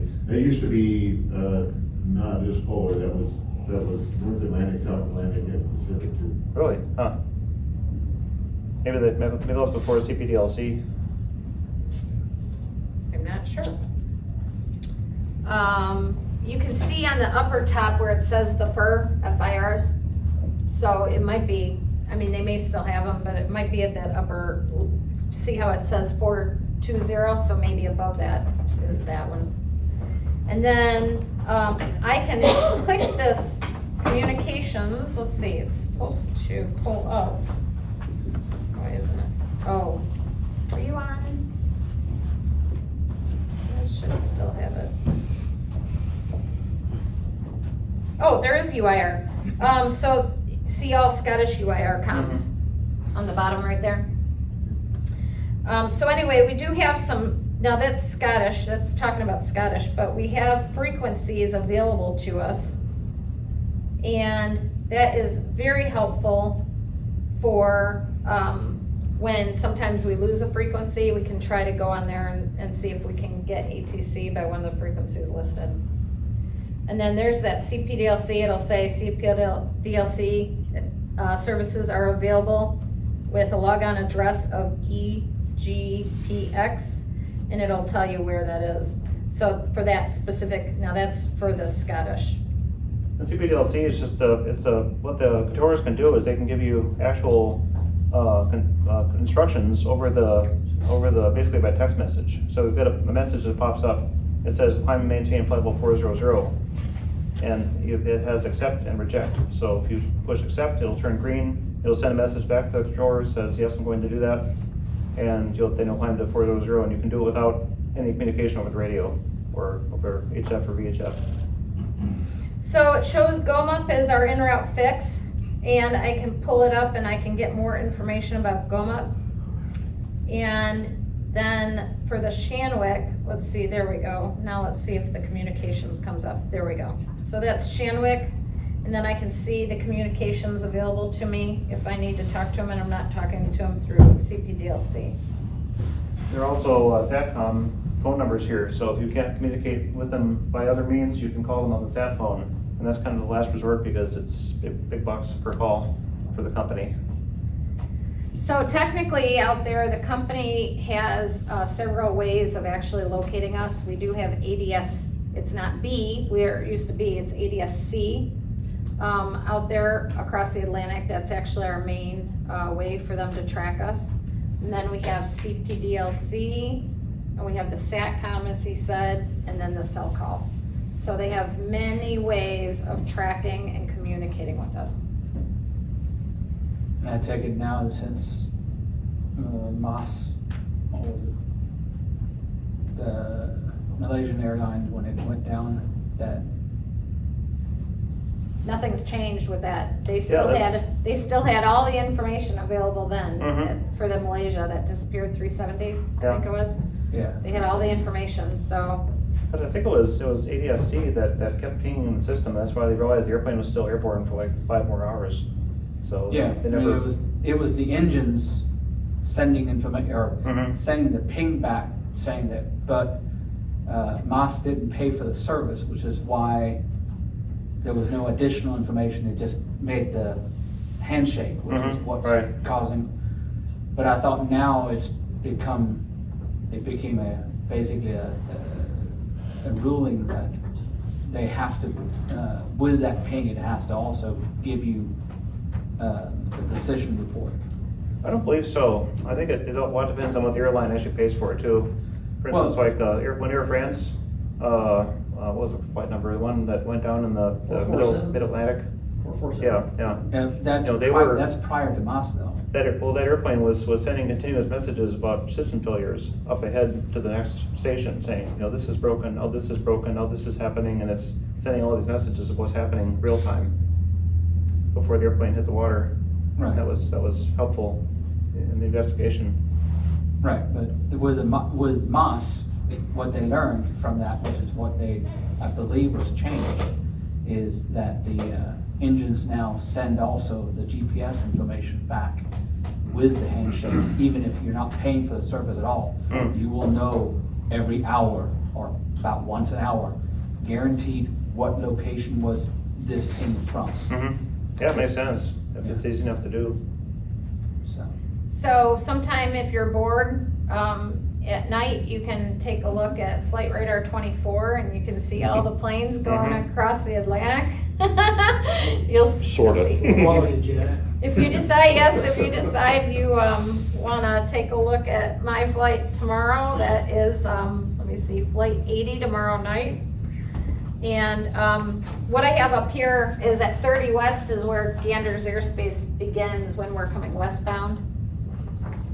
So I have Gander highlighted here, so you can see Gander Oceanic. There's a Gander Domestic and a Gander Oceanic. How soon do you have to contact them to before you hit their airspace? We can contact them as far out as 90 minutes prior to the fix. So a lot of us try to do it as soon as the 90 minutes so that we get our oceanic clearance in a timely manner. And all the furs are fairly flexible if you're having trouble getting a hold of them. There's 2 exceptions in the world that you cannot enter their fur without first talking to them. One is North Korea, and the second is Shanwick. You can't enter Shanwick without talking to them. That's an absolute. I'm not really sure why, but that's one of the rules. So I want to just point out one thing that happened to me within the past year. We were on the ground in London. Literally, we were on the runway about to get our takeoff clearance, and Shanwick's entire airspace went down. So we actually pulled off the runway, and we were trying to figure out how are we going to do this. And this is where the captain really, all of us really coordinated with the dispatcher to get us out of there, because even though there's 3 of us and we have the relief pilot Judy position, we will time out at a certain point if we wait on the ground too long. We'll time out and go back to the hotel. And so in this case, we ended up going back to a stand, and we were actually able to have the dispatcher route us up through Scottish and then Iceland and then down. So we avoided the entire Shanwick airspace. But that did require an entire new flight plan, new TPS weight and balance, and More fuel. more fuel. And we actually got it done. I can't recall, and I wish I remembered, because it would be good trivia to see the difference in the time between what we originally filed and going way up. But I can tell you it was not even an hour added flight time. And that's mainly because, contrary to flat earth people's opinion that the earth is flat, it's actually pretty round, I think. I mean, that looks pretty round to me. Considering that in 1972, one of the most iconic pictures of the Earth was taken from the moon, I still don't, I think they think it's staged, but Yeah. anyway, we went way up, and then came down, and literally, we didn't even add an hour flight time coming back. So, you look at it sometimes and you think, oh my gosh, this is crazy, like they're sending us way up and then coming straight down or something, but Ted knows from experience, it adds very little time overall, which is crazy. What's interesting talking about that is now I'm realizing that when I used to fly from Copenhagen, which is a little bit further over, all those SAS flights that we took and other flights always went like what I always thought was like in the middle of Greenland. But that would make a lot of sense of completely circumnavigating Shanwick. Right. And Because we flew close enough at times where you could see Iceland, off to one side, but then you would fly, for half an hour across Greenland before going in to the U.S. What's interesting to me is back in the late 70s when they were flying when Maersk Airlines was flying the 720s, they would fly from Copenhagen to Gander, fuel up in Gander, then go into New York, and then on the way back you would do the same thing, New York to Gander, fuel up in Gander. And I always thought that was really weird, is that's not a very long trip to New York to Gander, but they sure would land in Gander and get the fuel needed to make They probably it couldn't across. make it nonstop because of the wind. It's pretty common for earlier airplanes. Yeah, especially going westbound. Yeah, teachers usually visualize, help people visualize the Great Circle by taking actual cardboard globe and stretching a string from New York to London across the middle Atlantic, and the string is slack, and if you pull it tight, it goes right up over, Greenland and Iceland. That shows how that's the shortest route across a curved surface. So, there's not so much more North Atlantic route, but we're more in the central United States. What happens when the GPS goes down? Like, White Sands has a NOTAM, and, that it's inoperative or unusual, what do you use as backup navigation? Oh, they're talking about that right now. They're working on what's called the MON, Minimum Operational We don't have Network. inertial nav anymore, we don't have. No, airplanes, I mean, they have inertial nav, but that's hard to fly approaches with. So as far as approaches, they're gonna draw down the ILSs, so you'll always have an ILS within, I forget, is it what, like 100 miles or 80 miles or some distance where no matter where you are in the country, you'll always have an ILS within a certain distance Okay. if GPS goes down entirely. Yeah, because White Sands, will have those nodes out there. Right, right. It probably affects you guys too. Yeah. So what do you do? Well, that's pretty common over Turkey will jam GPS. If you're near the Black Sea, the Russians are jamming everything over the Black Sea. Israel jams from time to time. So what's your navigation? Is it VORs or ADVs or? You can tell the airplane to disregard GPS information in case it's being spoofed, in case it's giving you false locations or false coordinates, and you can tell it to coordinate or to locate itself based on DME. Yeah. Oh. It'll receive multiple DME stations and triangulate itself. Okay.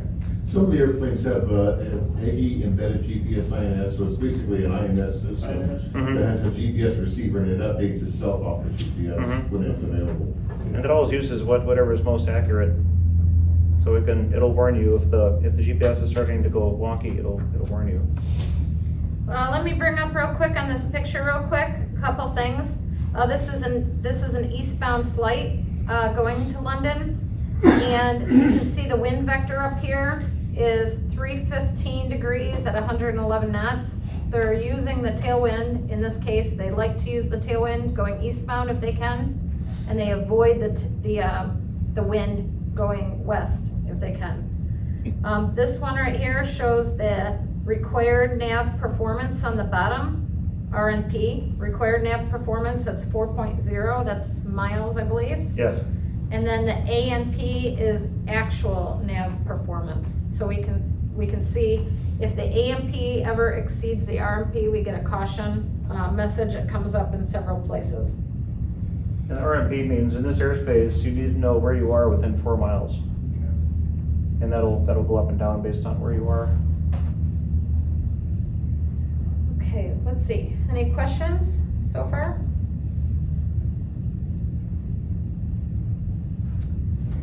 This right here shows where the time, the Zulu time actually. I was gonna say, if I had it on the other side, it would show the clock and how far into the flight we are, but I don't have that in this picture showing. Did you just happen to take the picture at exactly 7:30 UTC? Yes, I did. So that is a live UTC clock? Yeah, Okay. so that's a live UTC clock. This is the 300 Is that the because, altimeter setting? Yes, it's in hectopascals. yeah, Which is what so, most of the rest of the world uses. yeah, so what this is, so I'm sitting on this side. I usually, when I get into the seat that I'm sitting in, I start setting things up for the landing, usually. So this is a 300 model airplane because we have the clock down there. The 200 doesn't have the clock time there. It's in a different location. So obviously standard is 2992. When we hit 2992, we don't set it. We just hit a button and it comes up standard across all our altimeters. And then the 1001 hectopascals is just a preset number that I put in for our landing. Because I like personally to keep an eye on the pressure and see how it's trending over the course of a long time. So I'll set it in when we get a weather report from London.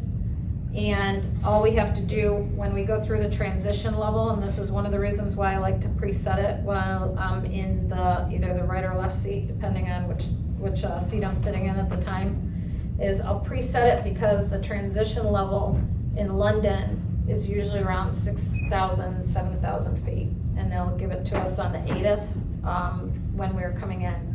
So since it's that low, if we preset it, all we have to do is hit the button and the number that I've put in is standby, will then go into the altimeter setting.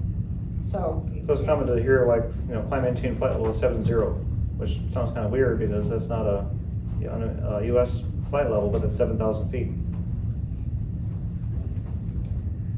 Let's see, anything else you Talk can about think of? contingencies. One thing, this reference guide is really a terrific guide for, basically out across the Atlantic Ocean for dummies. And there's versions of this for the Middle East and for the Pacific and for other regions too, for polar operations. But one of the important things to know is what happens if you're on the tracks, you're just cruising along there in the middle of the night, and one of your engine squids. Now your level, the autopilot's on, the airplane's slowing down, and you're not gonna be able to stay at that altitude. So you're going to have to descend pretty quickly. The trouble is, you're on a track, you're not on radar, and there's somebody right below you. So there's a procedure to do that, and that's something that most of the pilots have kind of a cheat sheet saved on their iPad.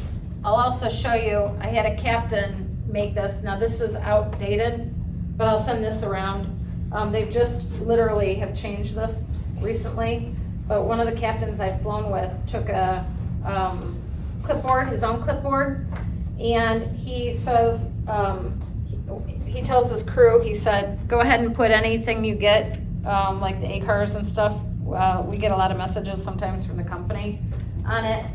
And then on the back, he has I'll pass it around, he has what Ted's gonna talk about right now. Slightly different because it's been changed a little bit, but you can pass that around. So on the tracks, they have a procedure called SLOP, which is Strategic Lateral Offset Procedure. And that's a procedure where if you're right on the center line, you have the ability to alter course 1 or 2 miles to the right. And that can be done for avoiding clouds or thunderstorms. It can be done if you have a British Airways 747 in front of you, you keep running into his wake, you can alter course a mile to the right and get out of it. And the engine failure procedure is kind of an augmentation of that, where you're going to alter course 5 miles to the right. That's going to get you off the track entirely. Then you're going to descend between the tracks, and then you're going to decide where to go. So let's say you're going eastbound, you're going to London, you're going to divert to Iceland, but that's to your left.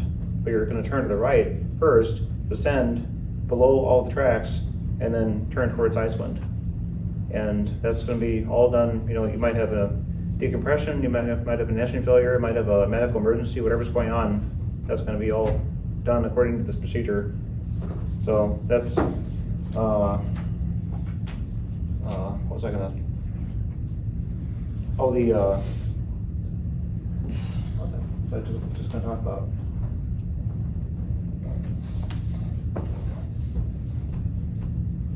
You ready to switch it?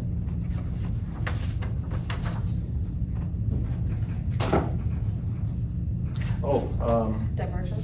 The checklist is going around, it'll talk about some of the things we're going to do, like we're gonna turn all of our external lights on. That's because if it's nighttime, we want other airplanes to see what we're doing, and see us and see us turning off the track. And we're also gonna call on radio on the emergency frequency and say, this is American so-and-so, we're in such and such a position, we're descending, we have an engine failure, and just kind of let everybody else around us know that there's an airplane turning off the track. Watch out for us, because here we come. Once you get down to the bottom of the tracks at 29,000 feet and start to divert to Iceland, you're probably going to be still drifting down to your single engine service ceiling, so you're going to be descending below that. Now the airspace below the tracks, you may think it's empty. It is very much not empty of airplanes. There's C-130s down there, there's turboprops, there's general aviation airplanes that are being ferried across the ocean with a ferry pilot wearing an exposure suit. There's all kinds of airplanes out over the ocean under the tracks. So depending on what's wrong, we're going to select what kind of airport we're going to land at. We've got our ETOPS alternates, which we talked about, the airports that are in the flight plan, such as Gander and Keflavik. Those are airports that can safely accommodate not only the airplane, but our passengers. Now, if we have a really serious problem, we might look at an emergency airport like Kangaroo-Lock. A few weeks ago, I did a flight from London to Seattle, and we took a far north routing, and we were actually fairly close to Resolute Bay, which is the northernmost airport in North America. It's up in Nunavut in Canada, and it has a 6,500-foot gravel runway. So landing there with 777 wouldn't be pretty, but if there's a fire in the cargo compartment that won't go out, we'll happily land there, and we'll sort out the housing and everything else later. This is our diversion guide, and this will list all the airports that are listed on the chart and what kind of capabilities they have. So for each airplane, it's gonna list whether or not it's a regular airport, or if we can get fuel there, or if we can get an ETOPS check. That's what ET means. And then it talks about if we have medical or not.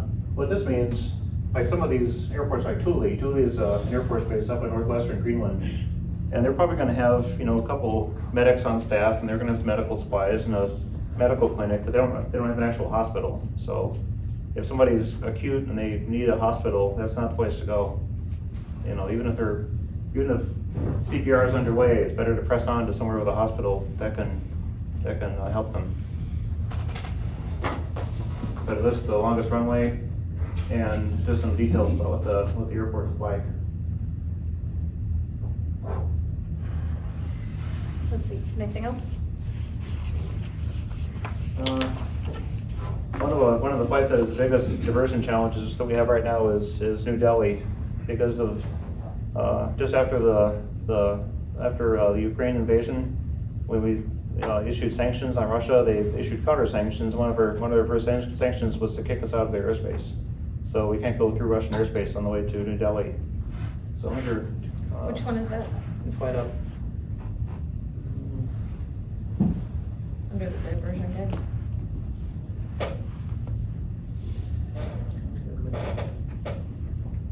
This might show it.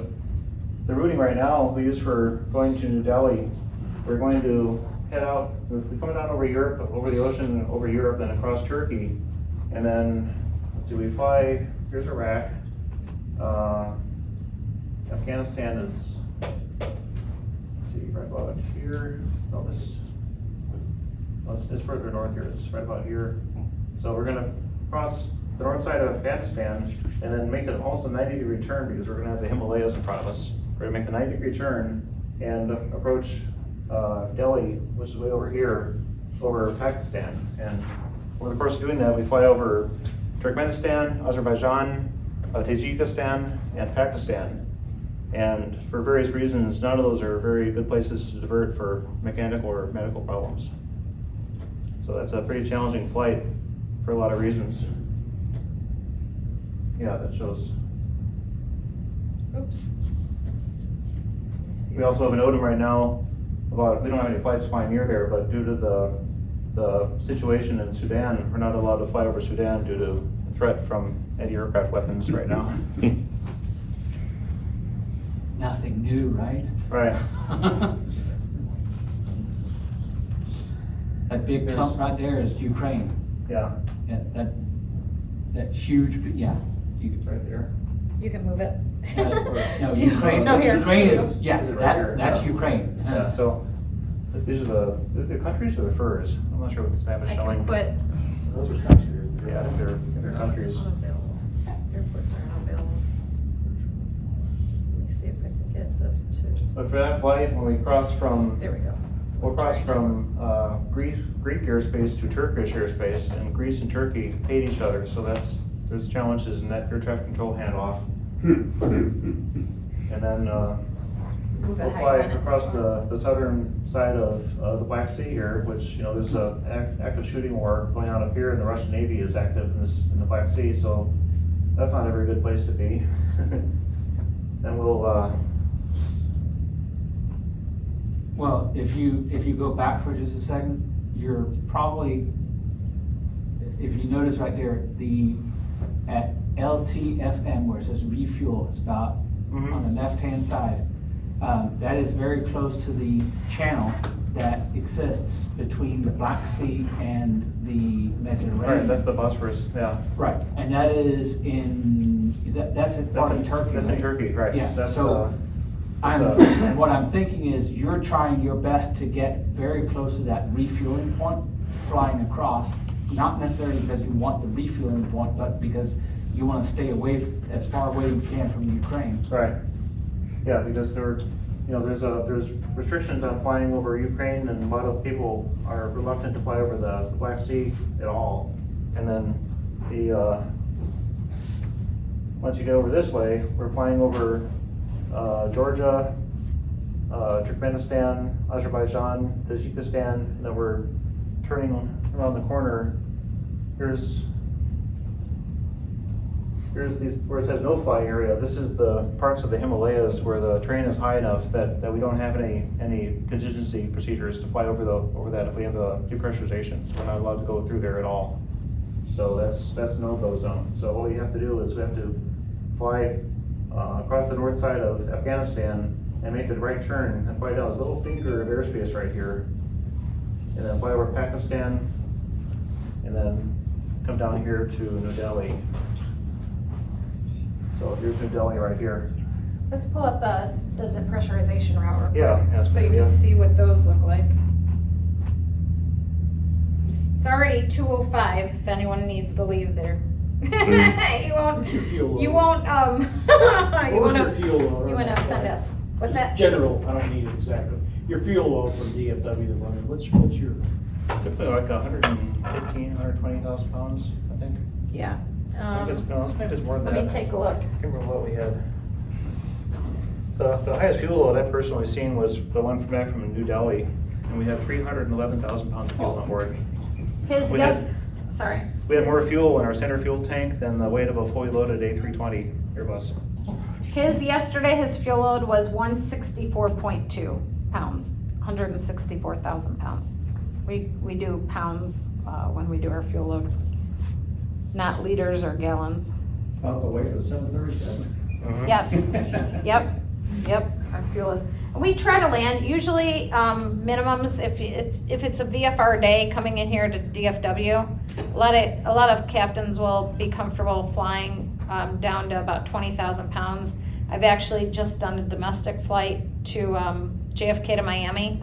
They actually had us landing in Miami with 16,000 pounds, which is usually comfort level is about 20,000, but it was beautiful. There's a lot of places to drop into it in South Florida if we needed to. So I was comfortable with 15,000 pounds landing, but on an international flight like that, usually 20,000.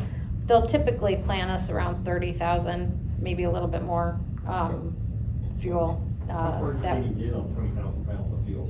Sorry? How far can you go on 20,000 pounds? Well, it's at least the 45-minute minimum because that's what we all have to have for IFR. So it's at least 45 minutes. We can usually see on the flight plan, which I'm not sure if I'm gonna be able to see it on any of this because of the way the flight keys is, but it'll show how many minutes that we have available to us with the reserve fuel that they're planning us. Do you have a max unidentified extra that the company holds you to? I'm sorry, The Air Force had a limit, you couldn't tank, they call it tankering fuel. If you figure out your fuel load and you've got more than 10,000 pounds unidentified extra. we don't have a limitation because sometimes there's places, especially domestic, that it's more expensive to fuel up Yeah, someplace. So carry sometimes we people all tanker, over the place. yeah, sometimes we take, they'll Like figure, Orange County? Yeah. We'll take 10,000 pounds in Orange County. Yeah, It's they'll so figure expensive to out- buy there. Yeah. yep, they'll figure out if if it costs less money to tanker it in than it Okay. does to buy it there. They'll actually put it down in your flight plan that you're tankering fuel in, and then you'll need less to come out, you're gonna purchase less to Yeah, come it'll out. take less of an unload to get your Yep, outbound yep. fuel. Yeah, so we don't, and there's too many things that go into that number, because like out of London, we have a lot of cargo and stuff like that. Sometimes we get that cargo, sometimes we don't. So, if they can put on more fuel, if they need to for some reason, or if they have a lot of cargo, they might do the redispatch, especially going westbound, if they have a lot of high winds and a lot of cargo, and we have a lot of weight, then they might wanna do a redispatch, with fuel and, see what we have. We got around it by just picking an alternate that's farther away, and now that's alternate fuel instead of unidentified. Yeah, and sometimes they'll do that. Sometimes they'll hide the fuel in the alternate for us, which is good. I call it hiding. Or in a hold fuel, if they're anticipating holding, they can do a hold fuel, or they can do just a dispatch or add fuel. I was gonna say, do you guys Yep. have a dispatch ad fuel? Yep, so there's a lot of places they can put fuel if they need to. Plus, routine and expected delays, air traffic control delays. Like, why, Arrival demand, you know why the German bombers never bombed in formation during the war? Because they all had to make one turn holding at Occam. Occam's one of the few R's going into London, and everybody has to make a turn to holding before they start getting vectored for the approach there. It's just routine. It's expected. I think they just enjoy doing it, you know? Right. So he's gonna talk real quick about the depressurization routes. As I said, don't feel bad if you need to get up and leave, but if you don't, or if you are, there's tacos on your way out and stuff, but we're happy. Obviously, you can see we enjoy what we're doing. And someday I'll actually have a flight with Ted, and we'll get to fly together and all that, but we definitely enjoy bringing this to you, so thank you. So anyway, this is a depressurization route map. This is actually fairly recent. They only released these, what was it, 10, 15 years ago, I think? Yeah, we actually got this, the history of depressurization routes this is one of the good things we actually got from US Airways merger, or purchase of them with us, is US Airways had these depressurization routes. Before that, American Airlines never had anything like this. So this is one of the good benefits because situational awareness, what we call SA, situational awareness, is increased drastically with having a chart like this. So he'll go ahead and explain what this is. So when you had a depressurization, it used to be very informal. You just had to descend to 10,000 feet as quickly as possible so everybody could breathe normally.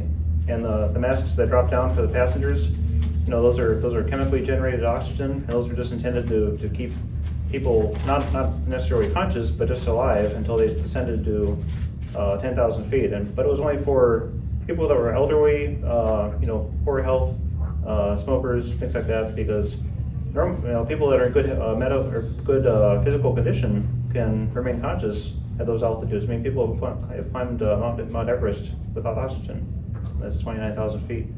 So the procedure was just get to 10,000 feet as quickly as possible, and then they started to realize, wait, there's actually terrain that's higher than 10,000 feet. So just watch your altitudes, level off for the train, and then get to 10,000 feet as soon as you can. And then once we had the merger with US Air, we started to acquire these charts that formalized how to do that as efficiently as possible. So these really helped out.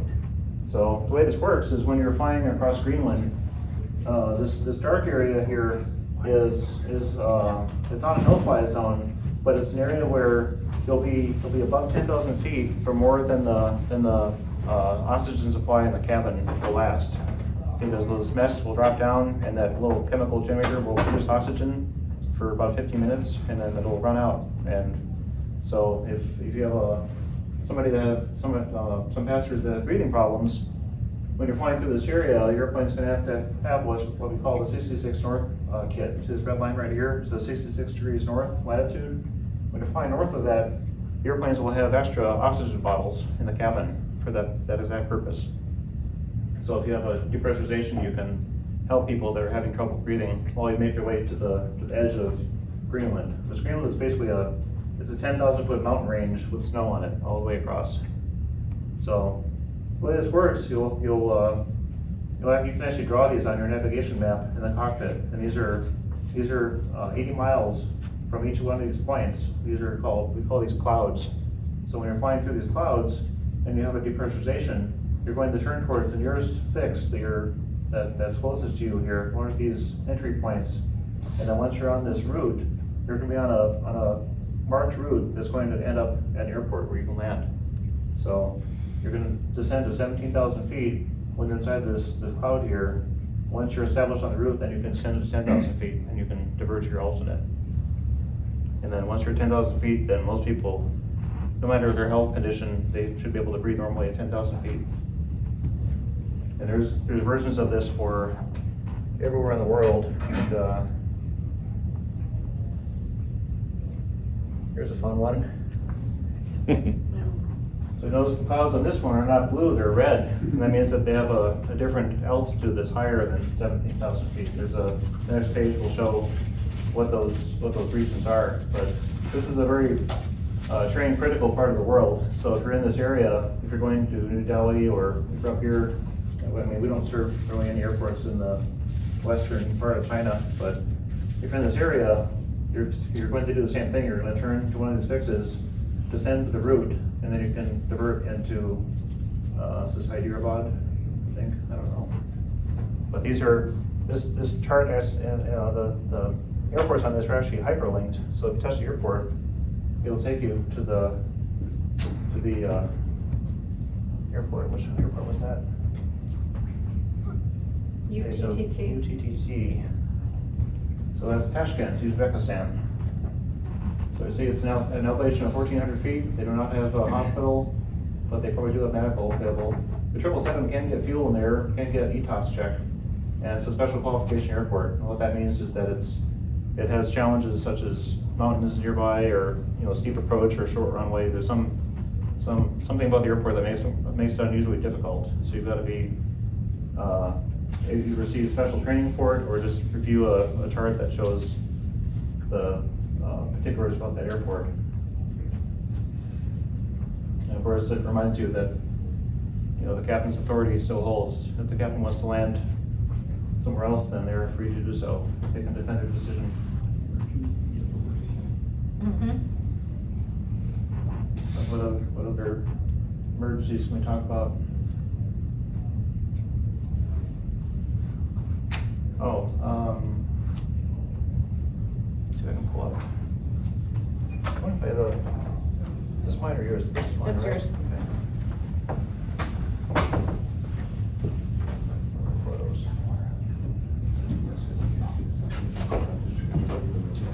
Flying the 777, is there any airports that you dread going into due to one factor or another? No, I can't think of anything. How Yes. much do the 121 pilots use for flight, if at all? You use your iPads for all of this? Yeah, we don't, no, they don't give us ForeFlight. So, I mean, I have ForeFlight on my personal phone too, and sometimes I reference it, especially looking at small airports in England. I'll get it out, but that's not, the ForeFlight is given to some of the government agencies, some of the military uses ForeFlight. This is our official navigation, is Jeppesen. And they're owned by the same company. ForeFlight's now owned by Jeppesen. But this is the format we have to have this, and it has to be technically before we start a trip up to date. So like I have, before tomorrow, I have revisions that I have to do on it. Which is owned by Boeing. Yeah, which is owned by Boeing, yep. Yep, that's Like right. WSI is our approved weather source, so we can't use any other sources of weather for flight planning purposes. Now, we can have other apps on here for just situational awareness. Like I've got Flight Plan Go on mine, and I'll just kind of, if I want to see what town that is down there, that'll show that. And, worst case scenario, if we got struck by lightning and all of our screens are out, it'll give me some navigational capability. And, is there backup battery for your iPads in your plane? I'm sure it's from you just plug it in, but if you have electrical outlet, you have to have a portable backup battery? That's actually a hot issue right now, because they're becoming more reliant on the iPad, and the 200s don't have outlets in the cockpit. The 300s do. So the 300s, when you plug the iPad in. Well, the 200s? The 200s do not. So what you typically do is when you're on break, you'll put your iPad on charge in the crew rest area. So it'll be topped off when you return to duty. Yeah, the iPads really don't last that long. Yeah. Especially on a 3-4 late day. Mhm. I always plug them in. All right. And yeah, they can go down pretty quickly, especially if it's if the letter's down and you've got problems, you're running checklists, or if you had a medical emergency or something, they drop pretty quickly if you're using them a lot. Is there a plan to put USBs up there for you guys? There is. They're talking about it. I guess they're looking at Boeing's offering. It's an option from Boeing, of course, and it's also an option to go back and do it after the fact. And I've heard it's like $60,000 per airframe for two little USB plugs. Americans never gonna spend that. I think there's better ways to do that, but most people do carry an extra battery. And in fact, I don't think the captains are not required to carry their battery anymore, but many still do, and many FOs have their own battery too. So you can carry it? Yes. Okay. Yeah, we carry a spare, some of us carry a spare battery. As a passenger, I always carry a backup battery because I don't know if my seat of that airline's gonna have a plug-in or if it's gonna. Right. Yeah, the only restriction they have on backup batteries is we're not allowed to charge them in the airplane. Because there's no control over the quality of the battery, and that's a good way to start a fire. So, they have asbestos bags where if we have a device that's on fire or getting hot, we can put it in there and cool it down. flight attendants have that. And I know why. Because Dell the backup 320 SLI was probably one of American Airlines' most favorite stories. I worked at Dell at the time. Mhm. And, there was a bad capacitor that if you were not charging your SLI and because of the plug, what happens is as you plug it in, you could wiggle the plug and that would break the capacitor right behind you. So when you were running and using your laptop, not charging it, it would end up burning a hole through, which means it burned a hole through the bottom of the laptop and started burning into the tray, which caused an American Airlines, and I can't remember who it was, to have to move an emergency landing. And then strangely right after that, Dell became the big supplier of computers to American Airlines. It became Dell Computers made American Airlines their preferred airline to fly all people on. Mhm. I always thought it was a funny story how, because we sat on and had so many, I was working in tech support back then, so it was like, when they did the recall, thousands of laptops were being sent in All right. to be repaired. Well, they had, when hoverboards became popular, people were buying hoverboards over in Japan when they were first available and bringing them across the ocean. Oh, yeah, those things were People- lighting up big time. People pointed out, you realize this thing has one of the biggest lithium polymer batteries, which is the most powerful and unstable battery type there is. And they said, oh, really? We didn't know about that. So we started seeing restrictions on hoverboards. Can't bring them on the airplane. Did you want to talk about this? Yeah, I kind of did already. That was just the Okay. airspace over the Himalayas and the diversion options. We talked about polar So roving. have you seen the Mount Everest while flying down there? Everest I've not seen, because that's out in the eastern Himalayas, and we only see the western Himalayas. But one cool thing to see is between the border between India and Pakistan at nighttime, it looks like a brightly lit ribbon across the ground because it's, they obviously, they're quasi at war with each other. So it's a lighted fenced border with floodlights across the entire length of it. It's very plain to see. That's a lot of lights. It So- is visible Yeah. easily. So we'll show you real quick the polar routes, polar, because that's kind of interesting to go up in that airspace, and then I think we'll be pretty much done. Yeah, so. Okay, let me tell you about this, Pilot, before you talk about this, you know what I'm gonna say. I know you know what I'm gonna say. Don't do Okay, this. don't do this. So a couple and Steve probably has heard this story too. So a couple pilots, I think they were FOs, while the captain was gone on break, decided they would figure out, they were close to the North Pole and would figure out like how much the distance was to get to the South Pole. Right there. Oh, I did, yeah.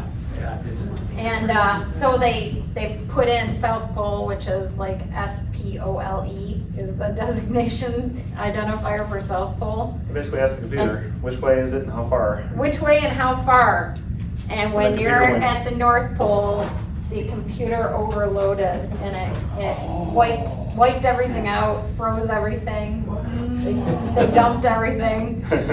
So. Is that like so pulling don't circuit be- breakers at that point? Yeah, so don't be messing with the FMS trying to come up with. I think wasn't it a flight to China, I believe? It They may actually have had to been. land. They actually had to land the Yeah. airplane in Russia and Wow. reboot everything because the computer's like, I'm out. Yeah. It blew my mind. Yes, Jeremy? It's 10,800 miles in the direction of south. And so, So they said there were something like 85,000 permutations of the solution, and the computer said, "See ya." Yeah, can't do it. So note to self, don't be messing with the FMS when you're not What sure. happens what if it- you put a chameleon on a flat surface? Not sure. Uh-huh. That's right. Yeah, exactly. Okay, so he'll talk about this real quick, and then I think we'll do any more questions and answers and wrap it up. So some of our flights, the routing is advantageous to do polar routing, which is over the top, and that's typically for the really long flights like New Delhi, and I think some of the Far East use Yeah. sometimes Some going to use polar. China, Yeah. Go up over the polar routes. And we're not doing it a lot right now because we can't fly over Russia, and that rules out a lot of those routes. But some of the polar routing changes or differences, when you're north of, is it 78? Yes. Everything goes to, from magnetic to true. So if you go to if you look at the navigation screen on your computer, on your flight deck, your ND, it'll show your present heading, and it'll say mag almost everywhere, but it'll actually switch over to true when you're that far north, because everything, the variation is so great up here. It can be 30 degrees of variation, so they realign everything so it's oriented with true north. And if you fly an approach into an airport, the Nav Canada approach plates will be oriented to true north also. And some of those, the VOR and Vortex are true. Yes. Or grid. All right.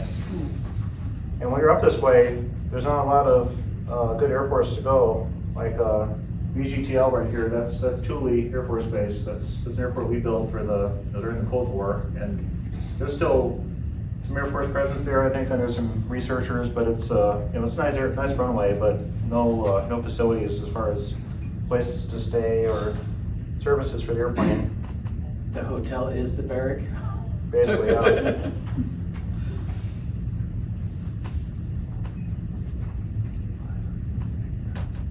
Where's Resolute?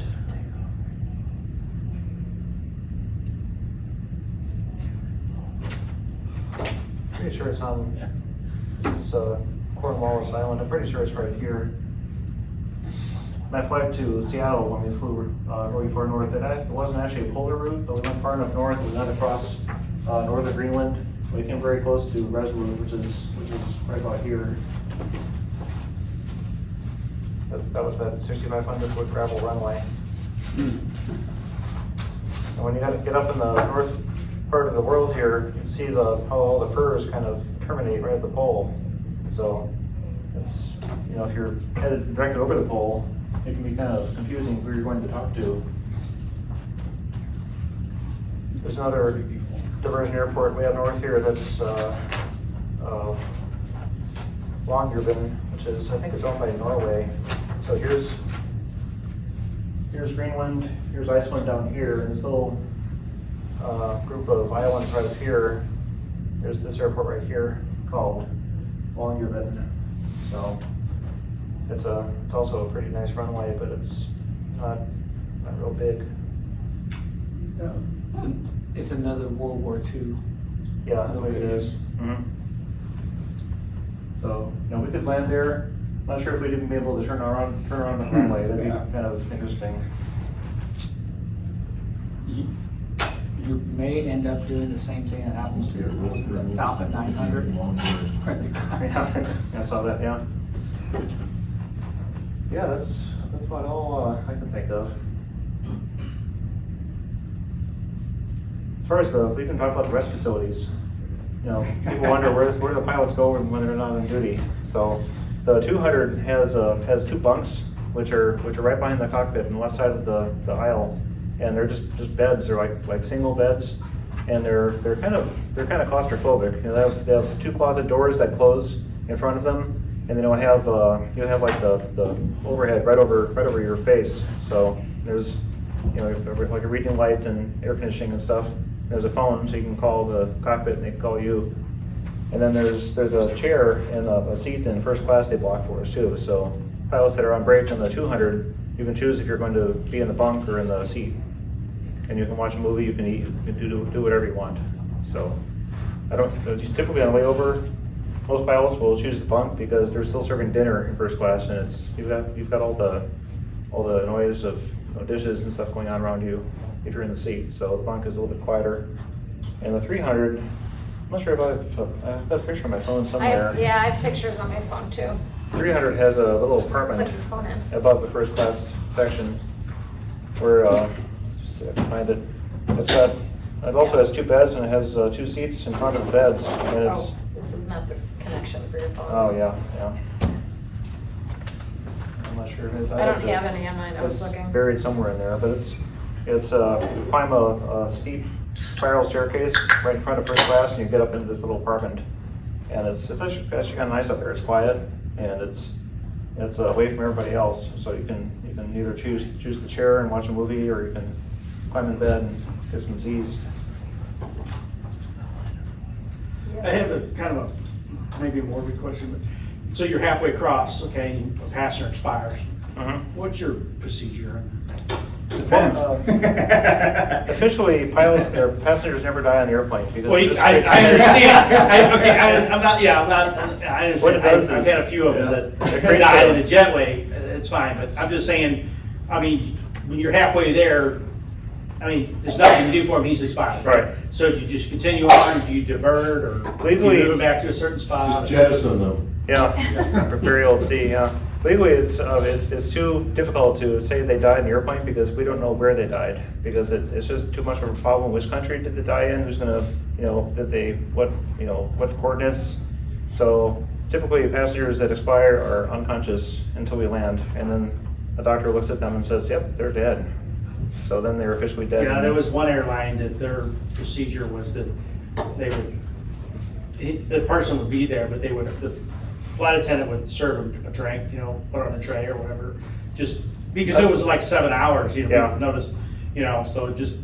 I've heard of them. I'm like, that's weird. We've Sit in been- their seat, just put a blanket over them and stuff like that. But Yeah, that's we've kind been of told, I creepy. mean, if we have space where if we don't have a full flight, they will move the passenger to an area where. It's not like you can see it doing compressions and then all of a sudden, Yeah. they just move the back and sit them down and you're Yeah, like, they'll what's put them, happening? if there's space in the airplane, they'll put them in a location where they move other people away or whatever to have, Because I'm just like, that's a little bit of flight. room, Yeah. yeah. And Because typically it we'll is just- a little odd. Yeah. Typically, we'll just divert for the, was it active childbirth, severe bleeding, Captain Steve should CPR know in that. progress. Yes. Or, this fourth one, isn't there? Or is just three? Ah. Okay, yeah. That's just three. I have to tell you, I think it was within the last year, I was walking through Miami Airport getting ready to fly to London, and I was walking past I was in the security area, but I was walking past a security area, and they were working CPR on a older man. And I stopped, I was there early, and I stopped and watched and just kind of paid my respects to some passenger that was getting ready to go on a flight and literally had a medical issue right there. So those benches that they have in security where you're just coming out and you can sit down and get yourself situated, they had them laying out close back there. on? Yeah, they had them laying there and they were working on him. And I just could tell he was gone, and I could see his wife there. It was, pretty distressing looking at it, knowing that he was not gonna make it. You guys use StatMed or Airway? Who do you use? We, StatMed? no, it's MedAir. Hold on, yeah. Well, it used to be called MedAir, isn't it a different name now? It's a- I think it. Or is it's MedAir the still new- out there. I think it is. is Yeah, MedAir MedAir's the new one, I new think, yeah. What's your connection like? Is it a clear connection? Well, we Because- call, so in this case, we would use the sat phone. If we needed to en route, we would call on the sat phone. That sat phone is wonderful. It's like you're on a phone, regular phone call, the call is really good. In this case, we would be calling maybe dispatch to coordinate that, and get them on the phone and have them talking to us. We use StatMed and the connection is terrible. You're like, Right. you Yeah, never our- wanna get sick, Yeah. in an airplane or at the, So ours is it's like a regular phone call where dispatch says, hold on, I'll get them on the line. And literally, you're on a three-way call with dispatch on the call and the medical people. And, in the old days, we used to be able to just do our own thing with medical diversions. But I think with a lot of the liability and stuff like that, Yeah. they've hired this company now that we will consult with the company to come up with the best course of action. And with the flying that we're doing, not necessarily Steve with domestic, but the flying we're doing especially, we have time Yeah. to sit there and talk about it. Steve, maybe not as much, depending on the length of flight that he's got going on, but still, they want you to consult with them. Yeah, well, every once in a while, we'll get one where we're like, hey, just have paramedics, maybe this, we got something, like, Yeah. what do you think? Yeah. You're taking the liability, you know, Yep. that's why we have to All right. go through there. It's all liability. Yeah. That's Yep. all it And is. that company Yeah. has an actual doctor on duty that'll be talking to the flight crew directly, and they'll say, okay, tell me about the patient, tell me what's going on. And if there's flight a, attendants will fill out this big sheet, It's all the like- symptoms well, and stuff, it's- and hand it up to you after they get done, because they're supposed to talk to the physician. The Mhm. nurse Yeah. talks to the flight attendant first, and then doctor comes on and asks the same exact Oh, yeah, question. yeah. It's just like, you know, I this used guy's to- dying. I used to fly the 787 and I was literally over, the captain was on break and I was literally over, it was a 4-person crew, so it was that FBFC. Ourself was up and the captain and the FO were on break. And literally, we had a medical issue going on. And we're not gonna disrupt the captain's break for that until we find out, you know, what we need to do, so we take care of all of it. That call to dispatch on the SATCOM and talking to the physician was so clear over the Pacific Ocean. Mhm. It's amazing. Yep, Yeah. wonderful Yeah, piece we of use SATCOM technology. for It's like those you're for picking help. up your cell phone and talking to them. as far as emergency equipment on the airplane, of course, there's several defibrillators. There's plenty of oxygen, in case somebody needs to go on oxygen, on supplemental oxygen. There's the rafts, which all have, you know, signal flares, and there's portable ELTs that we're gonna take off the airplane if we ever ditch and bring with us, so we can keep that beeping for the search and rescue parties. The 777 has 2 sets of winter weather gear, like parkas and coveralls and boots and gloves and hats and stuff. That's if we divert to somewhere like in, you know, Siberia, we need to get outside in pre-flight, we can suit up for that. What was your question? Do you ever have any problems with like rowdy passengers? Mm-hmm. All the Yeah, time. yeah. All the time. Are the air marshals, we don't have that problem? Oh, there's still air marshals flying, sure. Mhm. You just can't recognize them now because they was, wow, they always wore a suit and tie, because it's Southwest Airlines, you're like. Yeah. Yeah, the best one I had was coming back from Sao Paulo on the 777, and I was in the bunk, you know, and I get this knock, okay, come on. There's this guy just wandering around first class, he's a first class customer, wearing nothing but a t-shirt. Okay, and so I had to, okay, let's get back in the lab, get your clothes back on. He took a couple Ambien and Yeah, a well, martini. Well, see, that's the thing, because even if they're not drinking, you don't know what these folks are on. You Yeah. know, I mean, it could be anything. Yeah. The thing about the misbehaving passengers, a lot of them that are alcohol related, there's so many people out there that are afraid to fly, and that's how they handle it, is they self-medicate. So they board the airplane, they already have 3 or 4 drinks under their belt, and they keep on drinking in the airplane. And Right, yeah. You know, the It's higher- a TGI Fridays before they. right, yeah. And the higher altitude of the cabin enhances the effect of the alcohol. So off we go. Yeah.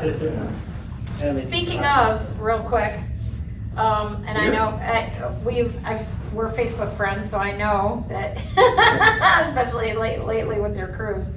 And I know Ted is really big into tracking solar stuff. I keep on my phone the NOAA Aurora forecast, and we have had some amazing opportunities, especially lately, him on the ground for a vacation, but even en route, we've had amazing opportunities to be able to look at the Aurora Borealis going. The Northern Lights are wonderful certain times Yeah, of they year. were good this year, weren't they? Yeah, Yeah. Yeah, just a Got a couple couple of big weeks ago. displays. Mhm. Yeah, that was really nice, but, you know, it doesn't always happen. Sometimes it's pretty calm out over the Atlantic, but, the forecast on that website for NOAA is pretty accurate. Mhm. And they don't project it that far in advance, so I look usually before my flight to be able to, do you have it on there? Well, I want to see if I can cast a picture to this. Okay.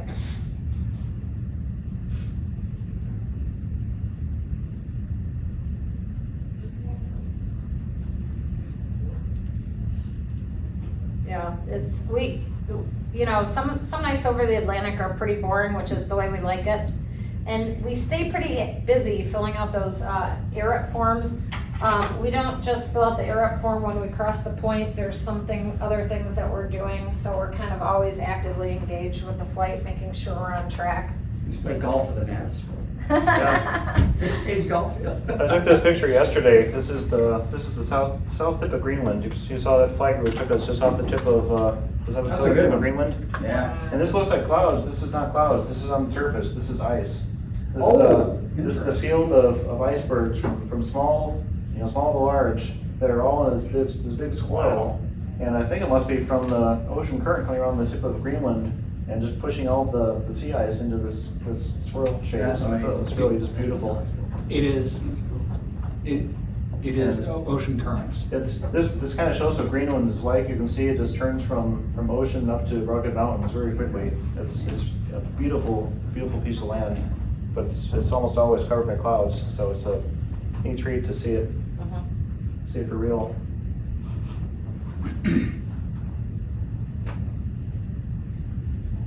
It is one of my bucket list items to do if I can ever do it. I don't have any northern light pictures here from the cruise. Where did you travel to? We took an Alaska cruise. Oh, okay. Yeah, Just just a couple of weeks ago where it was really good. Just a bunch of random Last stuff week, on week here. before. Yep. These are the protesters in London. It's like you folks realize you live on an island, right? Thanks so much. I- Have a good Thank day. you. Bolt. Thanks, you too. Viper cockpit. I absolutely laugh over the fact that. Oh, there was one. There's some, Go back down. one more swipe. Keep going. Yeah, There. there you Yeah. go. Nice looking. Yes, basically, I thought it was toxic waste or. Yeah. This is from the cruise ship in Iceland. There was a solar storm that was pretty good. It was from on a scale of 1 to I think it was 1 to 6. It was a 5. It was pretty intense, but it was what was cool. The coolest thing about seeing this in person, the camera takes a time exposure and it kind of makes it a little bit brighter than it appears in real life. But the coolest thing in real life is you saw these bands of color up in the sky, and you could see these waves of energy racing through them like this, like whoosh, whoosh. And that was the actual waves from the sun flashing our atmosphere. It was so cool to see. If you took a video, I mean, I understand, you'd probably have to have a really nice shutter speed. But if you took a video, would you be able to pick up some of that? You'd have to have a pretty high-end camera. Yeah, that's what I was wondering. Yeah. I know the iPhone's probably not gonna do it. Yeah, the iPhone takes great night pictures, but not video, no. The problem with the camera is all cameras that are sold, unless they're astrological cameras, Yeah, have a built-in IR filter, which will take out most of all of the stuff that you want to see, because it is done that way so it protects the film, the CMOS. But back in the old days, the film. Because what would happen is if you overexpose the film, you're just gonna end up with a black picture. so this is the crew on our flight. You can tell this is a 200 because we have 9 flight attendants. The 300 would have 13. We have 3 pilots. And the flight attendants came fully prepared to celebrate the coronation. So they brought these masks. And when you leave Heathrow Airport, the crew bus, it's a full-size motor coach because there's so many people. But when we leave Heathrow Airport, we don't actually go through customs. We just go straight off the airport to the hotel. But we stop at a little security booth, and the security guard makes sure that everybody is a flight crew member, not passengers. Passengers are not allowed to leave the airport that way. So the flight attendants had us all hold these masks up while the guard poked his head in the bus. And usually he just ducks his head in and says, "Okay, cool," and leaves. This time he's like, "Crazy Americans." Maybe, So he maybe actually you came know down that the aisle. there's some gender transition going on there. Yeah. So yeah, he came on the bus and checked everybody's ID for, up close and personal. But our flight attendants, I'm like, how old are you actually?